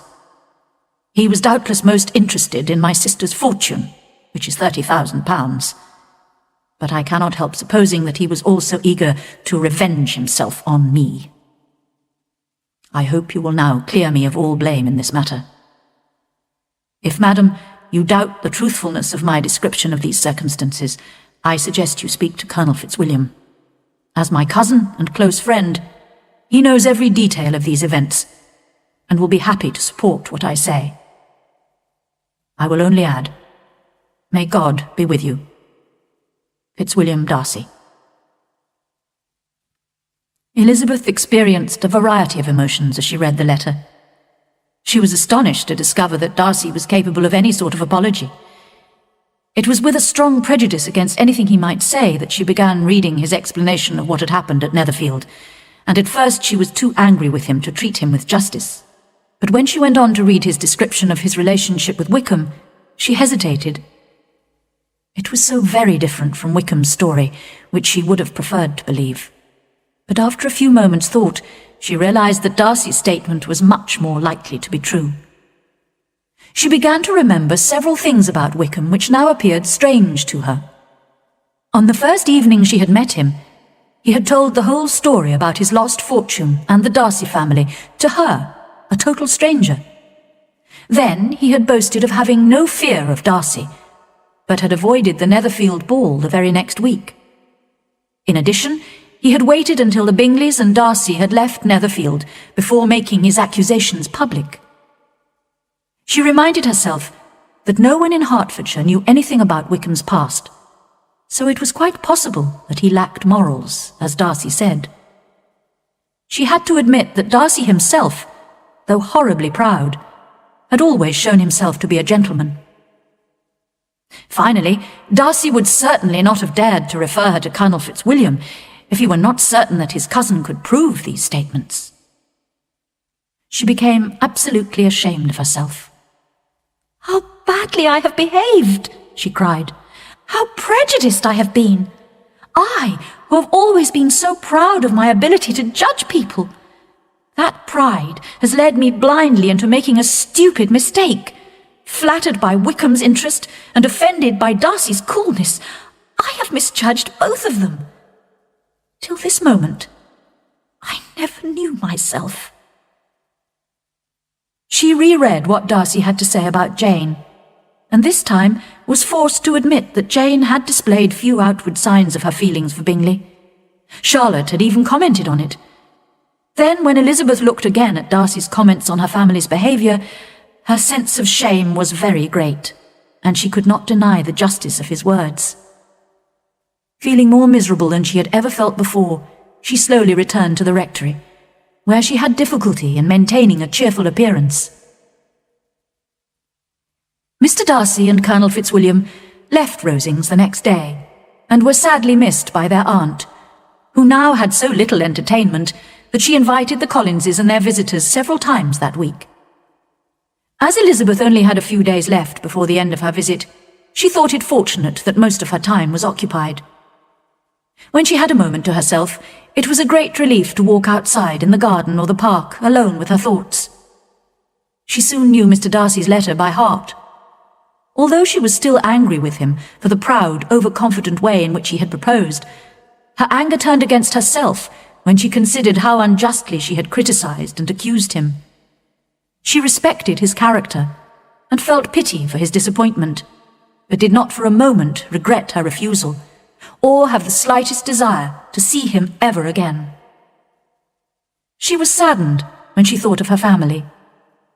Her father enjoyed laughing at Kitty's and Lydia's foolishness so much that he never attempted to control his two youngest daughters, and her mother, whose own behaviour was far from correct, was completely unaware that anything was wrong. And poor Jane! It now appeared that Bingley's affection had been sincere, and Jane's disappointment had been indirectly caused by the behaviour of her own near relations. On Saturday morning, Elizabeth said goodbye to her friend Charlotte, feeling sorry to leave her with such a husband. But Charlotte, although regretting the departure of her visitors, appeared quite content with her domestic arrangements.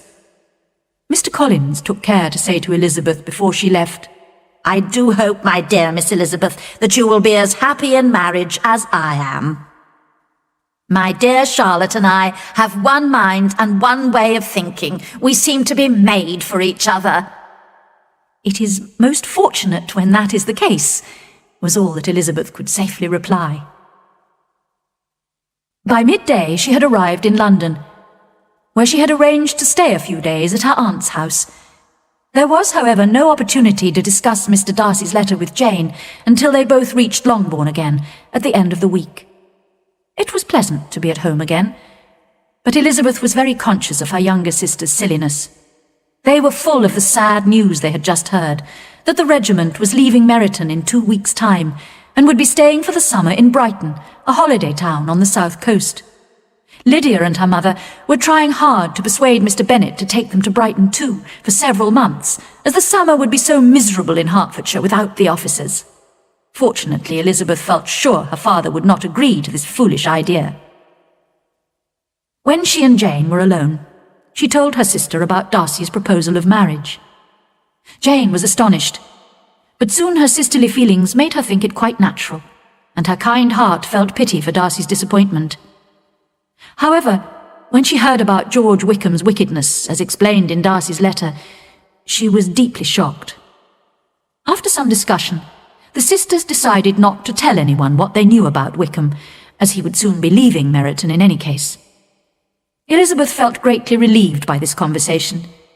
She had got rid of 2 of her secrets, and was certain of a willing listener in Jane whenever she might wish to talk again of either. But she dared not tell the 3rd, and explain to Jane how sincere Bingley's feelings for her had been. She could see that Jane was not happy, because of her continued warm affection for Bingley. However, there seemed little chance of Bingley marrying her now, and Elizabeth did not want to deepen Jane's feelings of regret for her lost happiness. Chapter 9. Elizabeth in Derbyshire. During the week before the regiment's departure, all the young ladies in the Meryton area became extremely depressed. Only the 2 elder Miss Bennets were still able to eat, drink, sleep, and lead a normal life. They were often scolded by Kitty and Lydia, who could not understand such hard-heartedness. "How shall we manage without the officers?" they cried miserably. "How can you smile like that, Lizzie?" Their affectionate mother shared all their sadness. "I remember when Colonel Miller's regiment went away 25 years ago," she said. "I thought my heart was broken." "I'm sure mine will be broken," said Lydia. "If we could only go to Brighton," said Mrs. Bennet. "I'm certain a little sea bathing would be good for me." "Oh yes, but Papa is so disagreeable about it." Elizabeth tried not to listen, but could not help seeing the justice of Darcy's objections to her family. But soon Lydia's bitterness changed to absolute delight when she received an invitation from Colonel Forster's wife to accompany her to Brighton with the regiment. Mrs. Forster was a very young woman, only recently married, and as cheerful and sociable as Lydia, with whom she had been friendly for 2 months. Poor Kitty was very upset at not being included in the invitation, but Lydia cared nothing for her sister's feelings. She ran wildly through the house, calling for everyone's congratulations, and laughing and talking more loudly than ever. Elizabeth could not share her sister's happiness, and felt it was her duty to advise her father secretly to refuse permission for Lydia to go. But she could not convince him that Lydia would be in any real danger, and so all the arrangements were made for her sister's departure. Elizabeth thought her father was wrong, however, and was still worried about how Lydia would behave in an atmosphere of greater freedom and among the temptations of a fashionable seaside town like Brighton. Elizabeth had seen Mr. Wickham regularly since her return from Kent at family parties and visits. She no longer thought him so agreeable. As the rich Miss King had left Meryton to stay with her uncle, Mr. Wickham appeared eager to transfer his affections back to Elizabeth. His confidence in his own charm and ability to please annoyed Elizabeth very much, so that when she met him for the last time before the regiment's departure, she spoke quite coldly to him.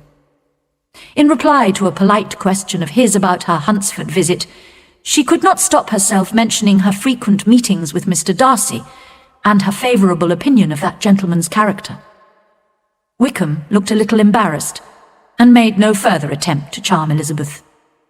They separated at last with mutual politeness, and possibly a mutual desire never to meet again. When Lydia left for Brighton, Elizabeth had to put up with Mrs. Bennet's and Kitty's constant complaints that Longbourn had become very dull. Fortunately, she was able to look forward to a trip which she would soon be taking with Mr. and Mrs. Gardiner. They had planned to visit the Lake District, but Mrs. Gardiner had recently written to say that as her husband's business made it necessary to shorten their holiday to 3 weeks, they would not have time to visit the whole of the Lake District comfortably. Instead, she suggested visiting Derbyshire, an area with a particularly strong attraction for her, as she had spent a large part of her early life there. Elizabeth was disappointed, but accepted the new plan at once. Although it was impossible to hear of Derbyshire without thinking of Pemberley and its owner, she felt sure she could avoid meeting Mr. Darcy there. 4 weeks later, Mr. and Mrs. Gardiner arrived at Longbourn, where they had arranged to leave their children in Jane's care. The next day they set out with Elizabeth on their journey. The 3 of them made excellent travelling companions, sharing an intelligent interest in the people and places they saw on their way, and a strong affection for each other. After visiting Oxford, Blenheim, Warwick, Kenilworth, and Birmingham, they arrived in Derbyshire, and decided to stay in the small town of Lambton, where Mrs. Gardiner had lived before her marriage. Elizabeth discovered that Mr. Darcy's house, Pemberley, was only 8 kilometres away from Lambton. "I often used to go to Pemberley when I was younger," said Mrs. Gardiner. "Wouldn't you like to see it, Lizzie? We could go tomorrow. It's a beautiful place. Wickham spent his youth there, you know." I am rather tired of large country houses, Aunt," said Elizabeth, forced to pretend. How dreadful it would be to meet Mr. Darcy while viewing his house. But when she asked a servant at the hotel 1 or 2 careful questions that evening, she was told that Mr. Darcy was not at home at the moment. Greatly relieved, she felt able to agree to her aunt's suggestion when it was repeated the next morning, and Mr. Gardiner ordered a carriage immediately. In a short time, they entered the gates of Pemberley Park and drove through an extensive and beautiful wood.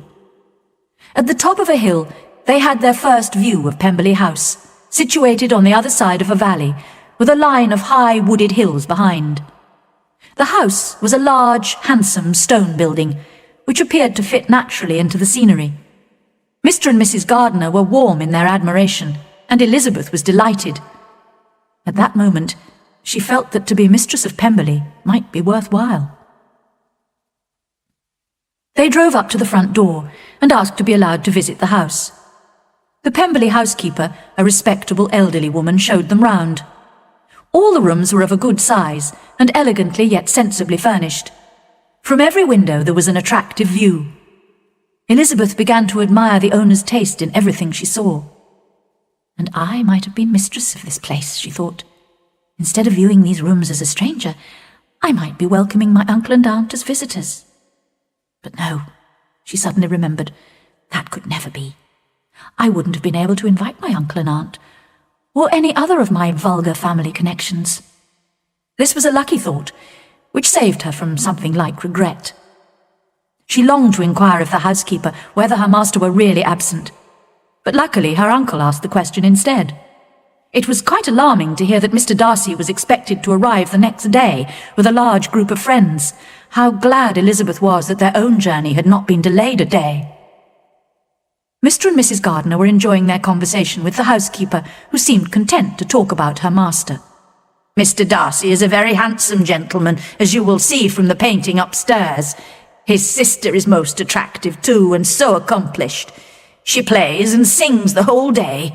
My master has just sent a new piano from London for her. He's such a kind brother, he'll do anything for Miss Georgiana." "Does Mr. Darcy spend much time at Pemberley?" asked Mr. Gardiner. "Not as much as I'd like, sir." "If your master married, he might spend more time here." "Yes, sir, but I don't know when that'll be. I don't know who is good enough for him." Mr. and Mrs. Gardiner smiled, and Elizabeth listened with increasing astonishment as the housekeeper continued. "It's no more than the truth. Everybody who knows him says the same. He's never spoken a cross word to me, and I've known him since he was a baby. Some people call him proud, but I've never seen any of that. He's the best master that ever lived." Elizabeth almost stared at her. Can this be Mr. Darcy? She wondered. This was the most extraordinary praise for the man she had always thought so disagreeable and proud, especially with people he considered inferior to himself. She longed to hear more, but now the housekeeper was leading them upstairs. Soon Elizabeth found herself in front of the painting of Mr. Darcy. He was smiling at her, just as she remembered him smiling sometimes when he looked at her. She looked at the picture silently for several minutes before going downstairs with the others. At that moment, Elizabeth certainly felt more warmly towards Mr. Darcy than at any time since their first meeting. She was beginning to realize that she had underestimated his character. His housekeeper's opinion of him was totally favorable, and what praise is more valuable than the praise of an intelligent servant? As she stood in front of his picture, she gratefully remembered the warmth of his feelings for her, and began to forget the way in which he had expressed them. As they had now seen all the rooms which were open to the public, the housekeeper called the gardener, who was going to show them the park and gardens. They were just walking away from the house when Elizabeth turned to have one last look, and saw the owner of Pemberley come suddenly forward from behind the house. They were within 20 metres of each other, and Elizabeth could not avoid his seeing her. Their eyes instantly met, and they both blushed. He appeared very surprised, but recovering quickly, approached and spoke to Elizabeth, if not calmly, at least with perfect politeness. Astonished and confused, she received his greetings with embarrassment. Soon he could find no more to say, and left her to return to the house. Mr. and Mrs. Gardiner, who had been watching from a distance, expressed their admiration of his appearance, but Elizabeth could only think of her feelings. How unfortunate that she had come! She blushed again. It might seem as if she had planned this meeting with him, and his behaviour was so different. Never before had she heard him speak so politely and so gently. What could it mean? Her head full of these thoughts, she joined her uncle and aunt in their walk through the gardens. They were walking slowly beside an attractive stream when they noticed Mr. Darcy coming towards them. This time Elizabeth was able to control herself better, and she returned his greetings politely. She hid a smile when he asked her to do him the honour of introducing him to her friends, as she felt sure he was not expecting the well-mannered gardeners to be some of her low-born relations. He certainly seemed surprised when she introduced her uncle and aunt, but took care to talk for some time to Mr. Gardiner with every appearance of interest. Elizabeth was delighted that these relations at least could not be criticised for their poor behaviour or lack of intelligence. On their way back to the house, Mr. Darcy walked beside Elizabeth. There was a short silence before she spoke. "Your housekeeper informed us you would not arrive until tomorrow, so I had not expected to find you here." It is true. I came early on business. The rest of the party will be here tomorrow. Among them are Mr. Bingley and his sisters, whom you know," he continued after a pause. "And there is one other person who particularly wishes to meet you. Will you allow me, or do I ask too much, to introduce my sister to you?" Surprised, but flattered by this great compliment, Elizabeth gave her permission. When they arrived at the house, Mr. Darcy offered them some refreshment, but they politely refused. Mr. Darcy helped the ladies into the carriage, and as it drove away from Pemberley, Elizabeth watched him walking slowly back towards the house. Mr. and Mrs. Gardiner were loud in their praise of him, but Elizabeth said very little. The very next morning, Mr. Darcy brought his sister to visit Elizabeth and the Gardiners at the hotel in Lambton. Mr. and Mrs. Gardiner were astonished by the honour they were receiving, but Elizabeth's obvious embarrassment and Darcy's haste in making the visit so immediately soon provided them with an explanation. They observed their niece and Darcy carefully during the visit, and could not doubt that the gentleman was in love, although they were not certain of the lady's feelings. Elizabeth was delighted to discover that Georgiana Darcy, far from being proud, as Wickham had said, was just very shy, with quiet, gentle manners. It was clear that she greatly admired her brother, and had every intention of liking Miss Bennet, as Darcy had spoken of her so favourably. Elizabeth was also satisfied to see that Bingley, who was with the Darcys, did not seem particularly interested in Georgiana, in spite of Caroline Bingley's wishes, and she had to admit that she had never seen Mr. Darcy behaving so sociably and pleasantly, not only to herself, but also to the relations to whom he had referred with such disdain during that last conversation in Hunsford Rectory. Elizabeth herself was more than usually anxious to make herself agreeable to everybody, and she succeeded, because Bingley was ready, Georgiana was eager, and Darcy determined to be pleased. Miss Darcy, encouraged by her brother, invited Elizabeth and the Gardiners to dinner at Pemberley in 2 days' time, and when this invitation had been accepted, the Darcys and Mr. Bingley left, with many warm expressions of politeness on both sides. Mr. and Mrs. Gardiner were very curious about their niece's feelings for Mr. Darcy, but were careful not to question her. That evening, Elizabeth lay awake for 2 whole hours, trying to understand how she felt about him. She now thought of him with respect and a certain admiration, and was deeply grateful to him, not only for having once loved her, but for still loving her enough to forgive her bitter rejection of him, as well as all her unjust accusations. The change she had noticed, in a man who was once so proud, must be caused by his love for her. Now, since she was almost sure that if she wanted, she could encourage him to propose to her again, she only had to decide how far she wished to be involved in his future happiness, in which she already felt a real interest. Chapter 10. Lydia and Wickham. On the third morning of her visit to Lambton, Elizabeth received 2 letters from Jane.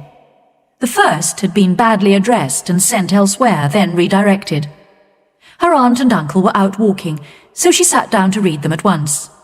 The first had been written 5 days before, and started just as expected, with a description of Longbourn dinner parties and visits.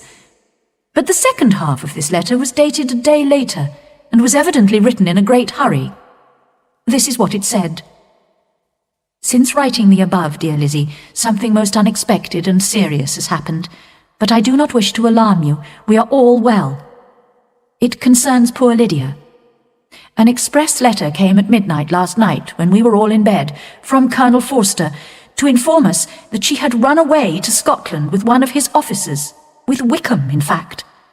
There, of course, she can marry without her parents' approval. Imagine our surprise. What a foolish marriage for both of them. But at least he is not interested in her money, as he must know my father can give her almost nothing. Kitty admits that she knew about Lydia's attachment to Wickham from Lydia's letters. Our poor mother is very upset. I must finish now, as I cannot stay away from her for long. I hope you can read this. I hardly know what I have written. Without allowing herself time to think, Elizabeth opened the second letter, dated a day later, and read impatiently, "My dearest sister, I am so confused I cannot write properly. I have bad news for you. Foolish though a marriage between Mr. Wickham and our poor Lydia might be, we are now only too anxious to hear that it has taken place. There is reason to fear they have not gone to Scotland. Colonel Forster arrived here yesterday. He tells us that one of the officers, a close friend of Wickham, believes that Wickham never intended to go to Scotland or to marry Lydia at all. The Colonel followed the couple as far as London, but they have not been seen leaving the capital. Our anxiety, my dear Lizzie, is very great. My father and mother believe the worst, and the Colonel fears Wickham is not a man to be trusted. But I cannot believe him to be so wicked. And is Lydia so completely lacking in morals that she could live with a man without being married? Impossible. Now my poor mother is really ill. My father is angry, for perhaps the first time in his life, and Kitty is being scolded for keeping the attachment a secret. While I am glad, dearest Lizzie, that you have been spared some of the confusion and worry we have been experiencing, I cannot help begging you all to come home as soon as possible. My father is going to London with the Colonel to try to find Lydia. I think he is too upset to achieve results in the best and safest way, and my uncle's advice and help would be everything in the world. I rely on his goodness." "Oh, where is my uncle?" cried Elizabeth, running to the door. But just as she reached it, Mr. Darcy came in. Her pale face and strange manner prevented him from speaking, and she, who could think of nothing except Lydia, said hurriedly, "Excuse me, but I must leave you. I must find Mr. Gardiner immediately. There is not a moment to lose." "Good God! What is the matter?" he cried. Then added, "Let me, or let the servant, go to find Mr. and Mrs. Gardiner. You are not well enough. You cannot go yourself." Elizabeth hesitated, but her legs were trembling and she realized he was right. After giving the servant her message, she sat down, looking so ill that Darcy could not leave her, or stop himself, saying gently, "Let me call someone to look after you. Shall I get you a glass of wine? You are very ill." "No, thank you," she replied. "I am quite well. I am only upset by some dreadful news I've just received from Longbourn." She burst into tears, and for a few minutes could not speak another word. Darcy watched her miserably in sympathetic silence. At last she spoke again. "It cannot be hidden from anyone. My youngest sister has eloped with Mr. Wickham. You know him too well to doubt what will happen. She has no money, no connections, nothing that can tempt him to marry her. She is lost forever, and I could have prevented it. I knew how bad his character was. If only I had told my family what I knew about him. But it is all too late now. Darcy looked at her in astonishment. "I am shocked," he said, "and sad, very sad. What has been done to find her and bring her back?" My father has gone to London, and I hope my uncle will go too. We shall leave Lambton, I hope, in half an hour. But I know very well that nothing can be done. How can such a man be persuaded? How can we even find them? I have not the smallest hope. It is horrible." Darcy made no answer. He was walking up and down with a serious, thoughtful expression on his face. Elizabeth soon observed and instantly understood it. She was losing her influence over him. This proof of moral weakness in her family was driving him away from her. Never before had she so honestly believed she could have loved him, as now, when mutual affection must be impossible. But she could not think for long of herself, when Lydia's situation was so desperate.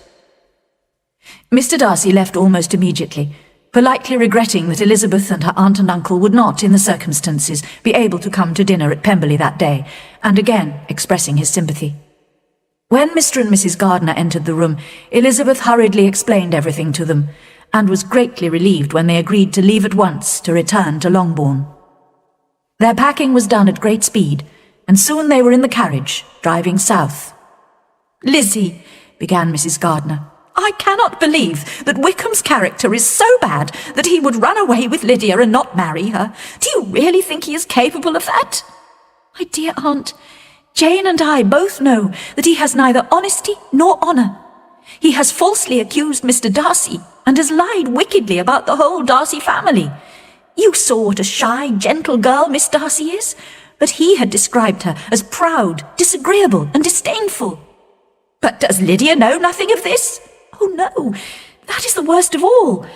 I didn't know the truth myself until my visit to Kent, and when I returned and told Jane, she and I decided not to make our knowledge public.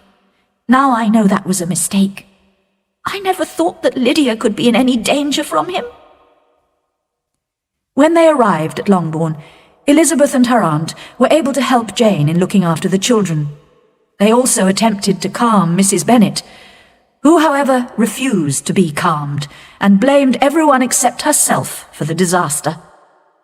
"If only I had been allowed to take the family to Brighton, this would not have happened. Poor dear Lydia had no one to take care of her. Why did those Forsters ever let her go out of their sight? I am sure they neglected her. Of course, I did not want her to go to Brighton, but nobody took any notice of me as usual. And now Mr. Bennet has gone to London, and I'm sure he'll fight Wickham, and then he'll be killed, and then the Collinses will turn us out of the house before he's cold in his grave." "Do not worry, sister," said Mr. Gardiner kindly. "I'm going to London tomorrow to help my brother-in-law." "Oh, thank you, my dear brother," replied Mrs. Bennet. "Make sure you find Lydia and Wickham, and if they are not married yet, make them marry. And tell Lydia they mustn't wait for wedding clothes, but she shall have as much money as she wants to buy them after they are married. And keep Mr. Bennet from fighting. Tell him what a dreadful state I am in, so ill that I can get no rest by night or by day. And tell Lydia not to buy any clothes until she's seen me, because she doesn't know the best shops. Oh, brother, how kind you are. I hope you will manage everything." The next day, Mr. Gardiner travelled to London as he had promised. Now began a painful period of waiting for those left at Longbourn. They became even more anxious as news came from Meryton of Wickham's lies, debts, and secret attachments to most of the servant girls in the town. Everybody declared that he was the wickedest young man in the world. and protested that they had always distrusted his great charm and appearance of goodness. Although Elizabeth did not believe half of these stories, she believed enough to feel sure that her sister's reputation was already lost, and even Jane almost despaired of receiving good news. In a few days' time, they were relieved to receive a letter from Mr. Gardiner, but unfortunately it only informed them that Wickham and Lydia had not yet been found. Apparently, Wickham had left gambling debts of over £1,000 behind him in Brighton. Mr. Bennet was returning home the following day, leaving his brother-in-law in London to continue the search. When she heard this, Mrs. Bennet did not show as much satisfaction as her children expected, considering the anxiety she had previously expressed for her husband's safety. "What? Is he coming home without poor Lydia?" she cried. "And who will fight Wickham and make him marry her?" Mrs. Gardiner took the opportunity of Mr. Bennet's return to go back to London herself with her children.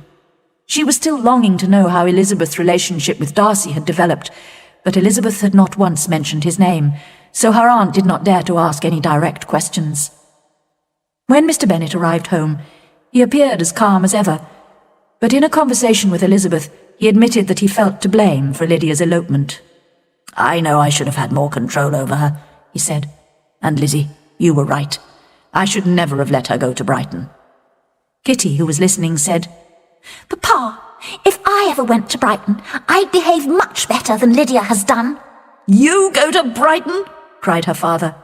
"I would not trust you within 20 kilometres of the place for £50. No, Kitty, I have at last learned to be cautious, and you will feel the effects of it.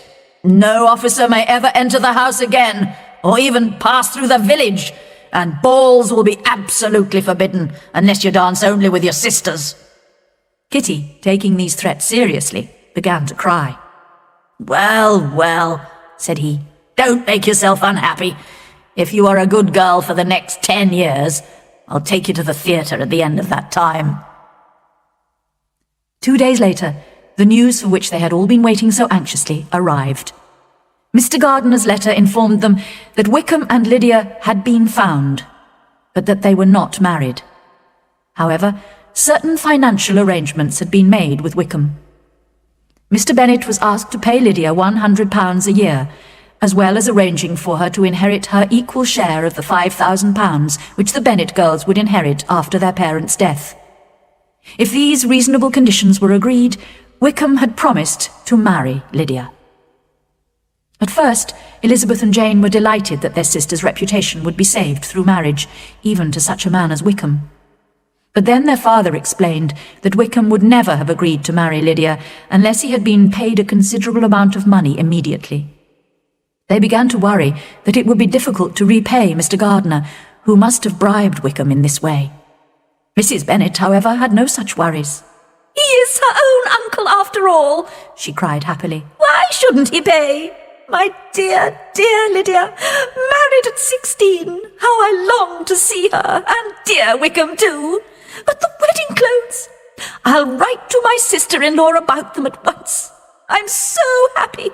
In a short time I'll have a daughter married. Oh, Mrs. Wickham, how well it sounds!"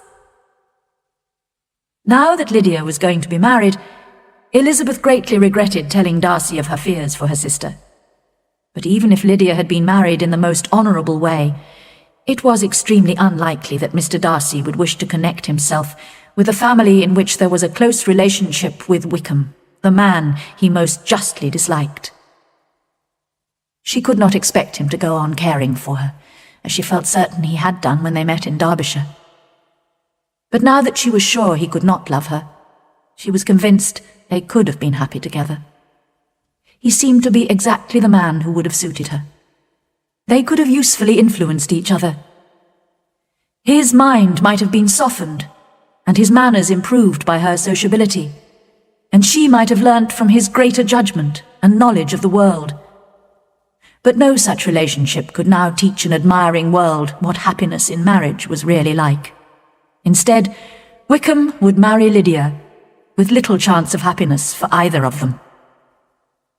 Mr. and Mrs. Gardiner had arranged for Lydia to be married quietly in London from their house. At first, Mr. Bennet had refused to allow his youngest daughter ever to enter his house again, but eventually Jane and Elizabeth persuaded him to receive Lydia and her husband after the wedding. It would only be a short visit, as almost immediately she and Wickham would be moving north to Newcastle, where he had accepted a new army post. When the carriage containing the young couple arrived at Longbourn House, the two elder Bennet sisters were shocked to see how unashamed Lydia was. She entered the house laughing and joking, and asked all her sisters to congratulate her. Wickham was no more embarrassed than she was, and spoke to everyone in his usual flattering, agreeable manner. They seemed to have no idea of the anxiety they had caused by their shameless and wicked behaviour. Elizabeth was quite disgusted by their relaxed, confident appearance, and determined not to show any interest when Lydia insisted on describing every detail of her wedding day. She could not help reacting with astonishment, however, when Lydia let slip the name of Mr. Darcy. He had apparently been present at the ceremony. Why would Mr. Darcy, Elizabeth wondered, attend the wedding of two people he must hold in the greatest contempt? She could not discover the reason from Lydia, who suddenly remembered it was supposed to be a secret, and she could not rest without knowing the truth. So she hurriedly sent a note to her aunt in London, asking urgently for an explanation. Chapter 11. Bingley returns to Netherfield. Elizabeth had the satisfaction of receiving a reply from her aunt in the shortest time possible. She sat down eagerly to read it. My dear niece, I must confess I am astonished by your request for information about Mr. Darcy's share in arranging Lydia's marriage. I assumed that you would know all about it. Your uncle is as surprised as I am. But if you are really innocent and ignorant, I must tell you all the details. On the day I returned to London from Longbourn, your uncle had a most unexpected visitor. Mr. Darcy came to tell us he had discovered where your sister and Wickham were staying. The reason he gave for wanting to help was his belief that he was to blame for not making Wickham's worthlessness more public, and that therefore it was his duty to assist us in every possible way. If he had another motive, I am sure it would be just as honourable. He knew that Wickham had a close friend in London, a woman who had once been companion to Miss Darcy, and had been dismissed for some reason. So Mr. Darcy found this woman, and bribed her to give him Wickham's present address.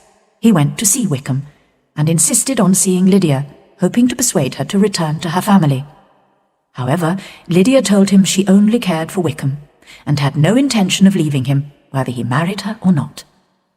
Wickham privately told Mr. Darcy that he had left the regiment because of his gambling debts, not because he intended to marry Lydia, and that he was still hoping to find and marry a woman of fortune in order to have a comfortable income. It was clearly necessary to persuade him to marry Lydia as soon as possible, and Mr. Darcy had several meetings with Wickham to arrange financial matters with him. Finally, Mr. Darcy was able to visit your uncle, as I have said, to explain the whole business, and to insist that he alone should be responsible for paying Wickham the promised amount. Your uncle argued with him for a long time, but our visitor was so obstinate that Mr. Gardiner eventually had to agree. I think, Lizzie, that obstinacy is Mr. Darcy's real fault, rather than any of the other faults of which he has been accused. He paid Wickham several £1,000s for past debts and future expenses, and attended the wedding to make a final payment. And in spite of Mr. Darcy's declared motives, my dear Lizzie, you may be sure that your uncle would never have given in if we had not assumed that Mr. Darcy had another interest in the matter. Will you be very angry with me, my dear Lizzie, if I take this opportunity of saying how much I like him? His behaviour to us has always been as agreeable as when we were in Derbyshire. I think that if he marries the right woman, his wife may teach him to become more sociable. Please forgive me if I have assumed too much, or at least do not punish me by not inviting me to Pemberley. I shall never be happy until I have been all the way round the park. But I must go to my children now. Yours very sincerely, M. Gardiner. Elizabeth read this letter with a mixture of pleasure and pain. Mr. Darcy had thought so little of his pride that he had spent considerable time, effort, and money on two people for whom he must feel the greatest disdain. He had even had to bargain with Wickham. She could not believe he had done all this for her, a woman who had already rejected him. But the fact remained that she and her family owed him everything. How bitterly she now regretted criticizing and mocking him in the past. She was ashamed of herself, but she was proud of him, proud that in a matter of honor he had been able to conquer his own pride. She was even rather pleased, if a little regretful, that her aunt and uncle had felt sure that there was mutual affection between Mr Darcy and herself. Mrs Bennet was quite depressed when Lydia and Wickham left Longbourn to travel north to Newcastle. But soon Mrs Phillips brought the happy news that Mr Bingley was expected to return to Netherfield in a day or two, and Mrs Bennet became very excited. She made preparations to invite him to dinner, and counted the days that must pass before she could send the invitation. However, on only the third morning after his arrival, she caught sight of him from her bedroom window, riding towards Longbourn House with another gentleman, also on horseback. "Girls, quickly!" she cried. "Mr Bingley is coming! And who's that with him? It must be Mr Darcy, that tall, proud man. Well, as he is Mr Bingley's friend, we must be polite to him, but I must say I hate the sight of him." Both Jane and Elizabeth felt uncomfortable and sympathized with each other. Jane was nervous about meeting Bingley again and determined not to show her feelings. Elizabeth was uneasy at the thought of seeing Darcy, as she was the only one who knew how much the whole family owed him in spite of their general dislike of him. She was astonished that he had come to see her, and for a moment she allowed herself to hope that his affection and wishes might still be the same. She was disappointed, however, by the visit. Mr Darcy said scarcely anything to her, and appeared more thoughtful and less anxious to please than in Derbyshire. She wondered bitterly why he had come. In addition, she was highly embarrassed by her mother's behaviour. With flattering smiles, Mrs Bennet concentrated all her conversation on Mr Bingley, while throwing the occasional unpleasant remark in Mr Darcy's direction. The only positive effect of the gentleman's visit was the way in which Jane's charm and beauty appeared to excite Mr Bingley's admiration all over again, which Elizabeth was relieved and delighted to see. The Bennet family did not see the two gentlemen again until Tuesday, when they came to dinner at Longbourn. It was a great pleasure to Elizabeth to watch Bingley sitting beside Jane and talking happily to her, but this was the only enjoyment she gained from the party. Mr Darcy was unfortunately sitting a long way from her, next to Mrs Bennet. Elizabeth could see how seldom they spoke to each other, and how cold and formal their behaviour to each other was. She would have given anything to be able to tell him that his kindness was appreciated by at least one of the family. All through the long dinner, she desperately hoped there would be an opportunity for her to have some real conversation with him later. But the evening passed without any more than a short exchange of politeness between them, and Elizabeth lost all hope of immediate happiness. 2 days after this, Mr Bingley called at Longbourn House again. This time he was alone, as Mr Darcy had gone to London. He sat with the ladies for over an hour, talking cheerfully and agreeably to them. He came the next morning, and again in the evening. Mrs Bennet took every opportunity to leave him alone with Jane, by calling her other daughters out of the room for some reason or other. She was hoping to encourage him to propose, but in spite of her efforts, Bingley remained charming and agreeable and unattached. But on the third day, Bingley came in the morning to go shooting with Mr Bennet. He stayed for lunch, and was still there in the evening. And when Elizabeth entered the sitting-room unexpectedly, to her surprise, she saw Jane and Bingley standing close together near the fire. They turned hurriedly when they heard her, and moved awkwardly away from each other. Bingley whispered something to Jane, and ran out of the room.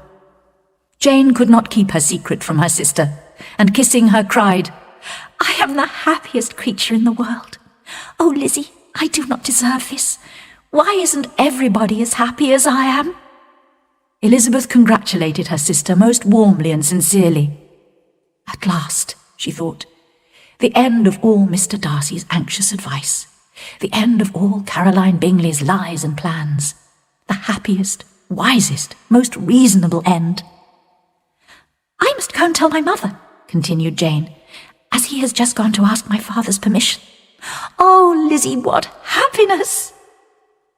It was a joyful evening for all of them. Jane looked more beautiful than ever, and Bingley was clearly very much in love. Mrs. Bennet could not say enough to describe her delight, although she talked of nothing else all evening, and Mr. Bennet was evidently very pleased. Before the two eldest sisters went to bed that night, Elizabeth listened willingly to Jane's long description of Bingley's good qualities. At the end, Jane added, "Oh, Lizzie, if only I could see you as happy as I am. If only there were another man like Bingley for you." "Dear Jane, I can never be as happy as you, because I'm not as good as you. No, let me find my own husband. Perhaps if I'm very lucky, I may meet another Mr. Collins one day." The engagement was not kept a secret for very long. Mrs. Bennet whispered the news to Mrs. Phillips, who told all her neighbours in Meryton. Everybody soon agreed that the Bennets were the luckiest family in the world, although only a few weeks before, when Lydia had run away, they had been considered the most unfortunate. Chapter 12. Elizabeth and Darcy. One morning, about a week after Bingley had proposed to Jane, a carriage arrived outside Longbourn House. Elizabeth, Kitty, and their mother were in the sitting-room, when suddenly the door was thrown open and their visitor entered. It was Lady Catherine de Bourgh. They were all extremely astonished. Mrs. Bennet, flattered to have such an important visitor, received her with great politeness. After sitting for a moment in silence, Lady Catherine said very stiffly to Elizabeth, "I hope you are well, Miss Bennet. That lady, I suppose, is your mother, and that, I suppose, is one of your sisters." Elizabeth replied that she was correct in thinking so. Lady Catherine rose and said, "I would like to have a walk in your garden, Miss Bennet, if you would accompany me." "Oh, go, my dear," cried Mrs. Bennet. "Show her ladyship the different walks. I'm sure she will like them." As they passed through the hall, Lady Catherine opened the doors into the different rooms, looked in, and declared them to be reasonable-looking rooms. They went into the garden in silence.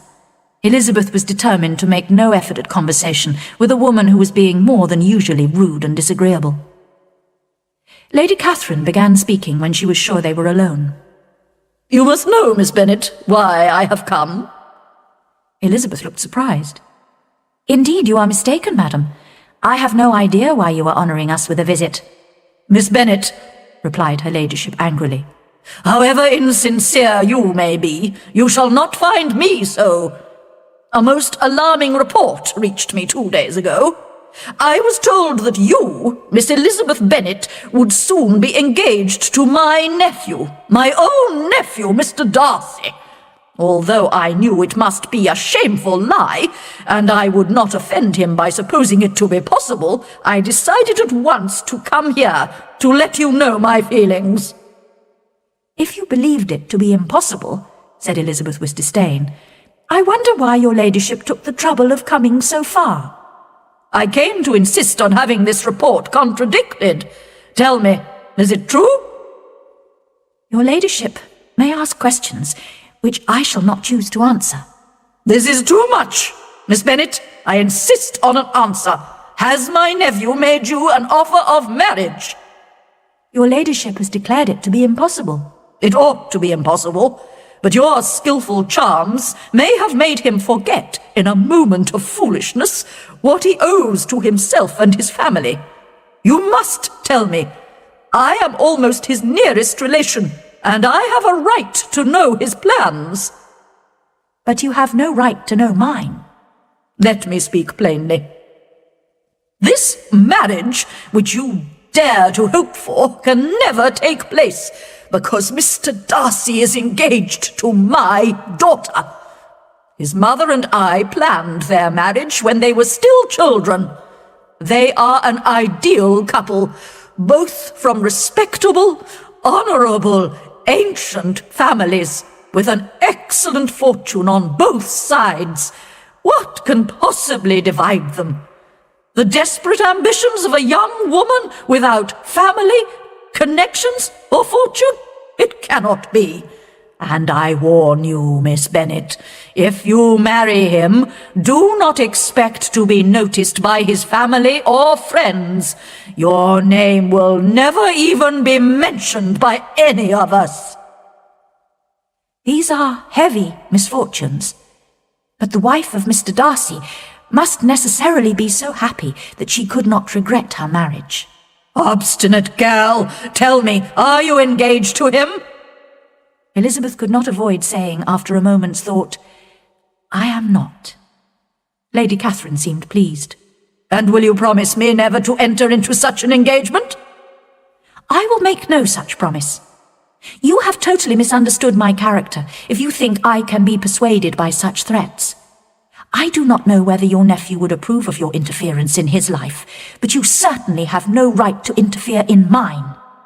To all the objections I have mentioned, I add one more.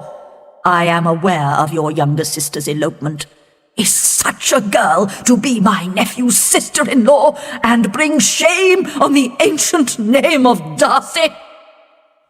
You can now have nothing more to say, Elizabeth said coldly. You have insulted me in every possible way. She rose and started walking back to the house. Lady Catherine also rose and walked with her.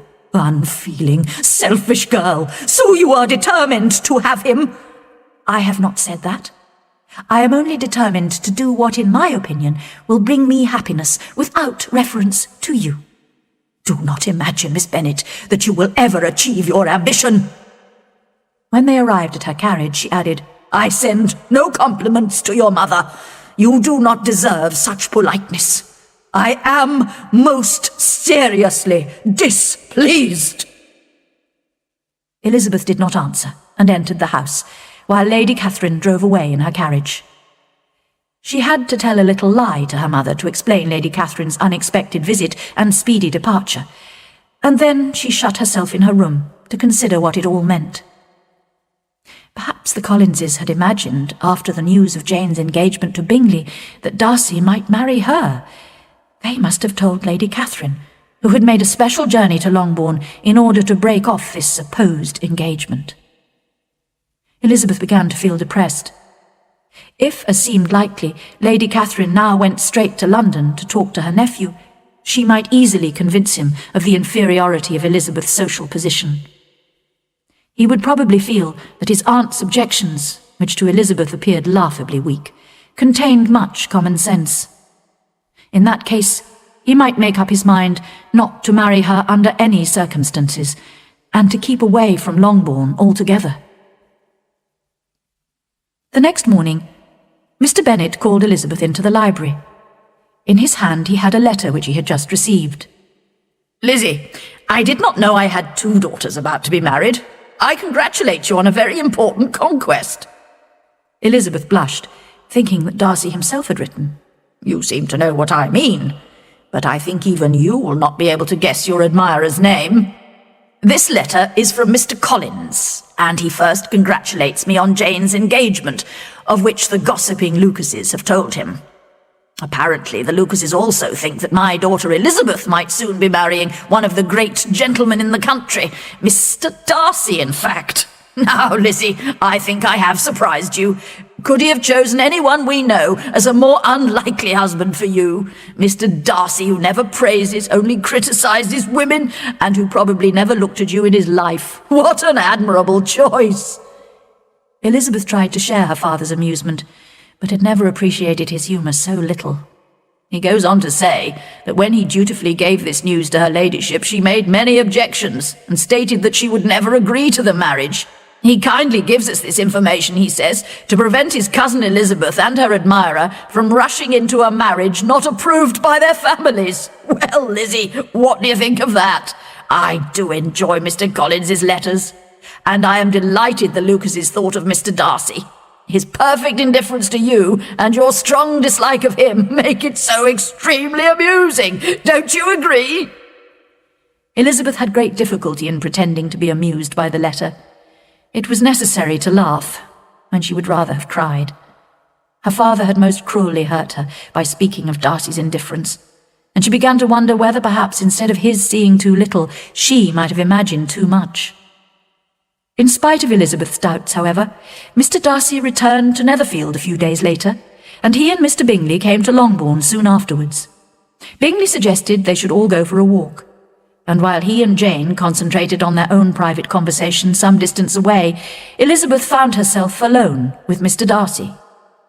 Taking a deep breath, she said bravely, "Mr Darcy, I can no longer stop myself from thanking you for your extraordinary kindness to my poor sister. If the rest of my family knew of it, they would add their grateful thanks to mine." "I had hoped to keep it a secret," he answered. "But if you must thank me, let it be for yourself alone. I shall not attempt to deny that wishing to give happiness to you was one of my reasons for helping your sister. But your family owe me nothing. Much as I respect them, I believe I thought only of you." Elizabeth was too embarrassed to say a word. After a short pause, he added, "You are too generous to play with my feelings. If you still feel as you did last April, tell me so at once. My affections and wishes are unchanged, but one word from you will prevent me from ever mentioning them again."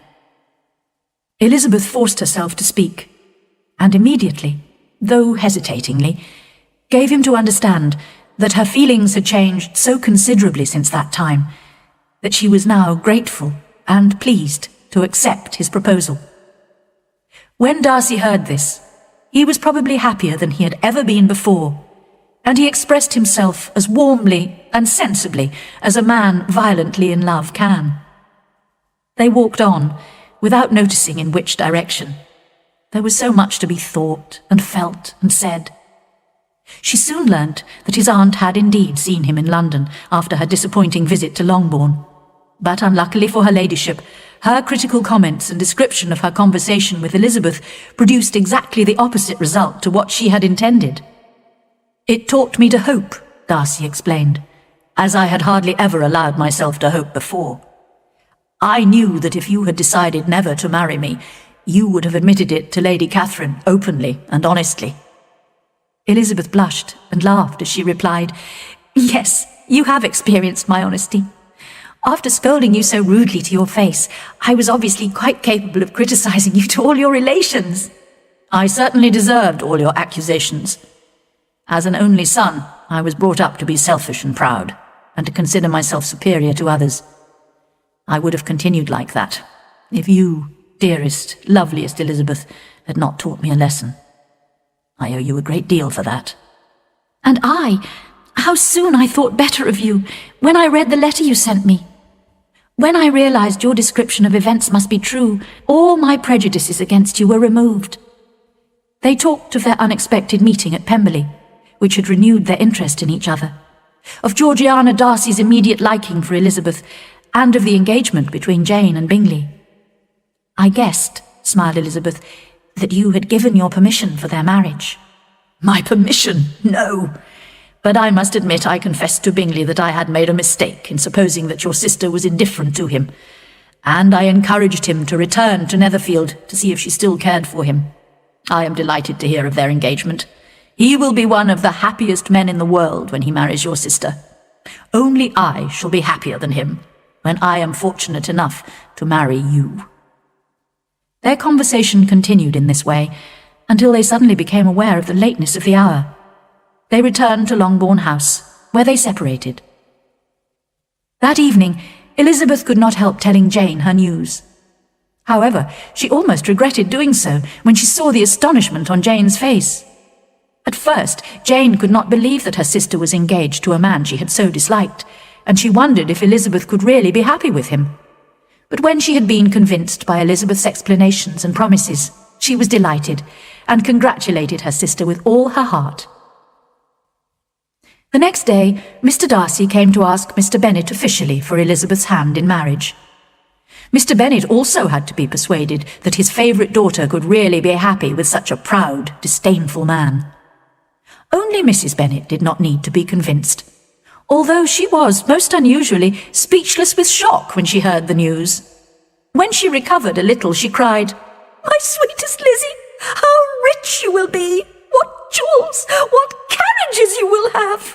Mr. Darcy, such a charming man, so handsome, so tall. I am so sorry I disliked him before. 10,000 a year! Oh, my dear Lizzie! During the weeks of her engagement, Elizabeth was glad to see that all her family were beginning to appreciate Mr. Darcy's good qualities. Determined to protect him from her mother's over-familiarity, she was relieved to see that Mrs. Bennet respected her future son-in-law too much to say more than a few words to him. In spite of this, Elizabeth looked happily forward to the time when she and Darcy would leave Longbourn and move to all the comfort and elegance of their own home at Pemberley. Mrs. Bennet was a happy mother indeed on the day when she got rid of her two most deserving daughters. It may be guessed with what delighted pride she afterwards visited Mrs. Bingley and talked of Mrs. Darcy. Mr. Bennet missed his second daughter very much and greatly enjoyed going to Pemberley to visit her. Mr. Bingley and Jane stayed only a year at Netherfield, before buying a large house in the north, only 50 kilometres from Pemberley. In this way, the two sisters were permitted their dearest wish and were able to visit each other frequently.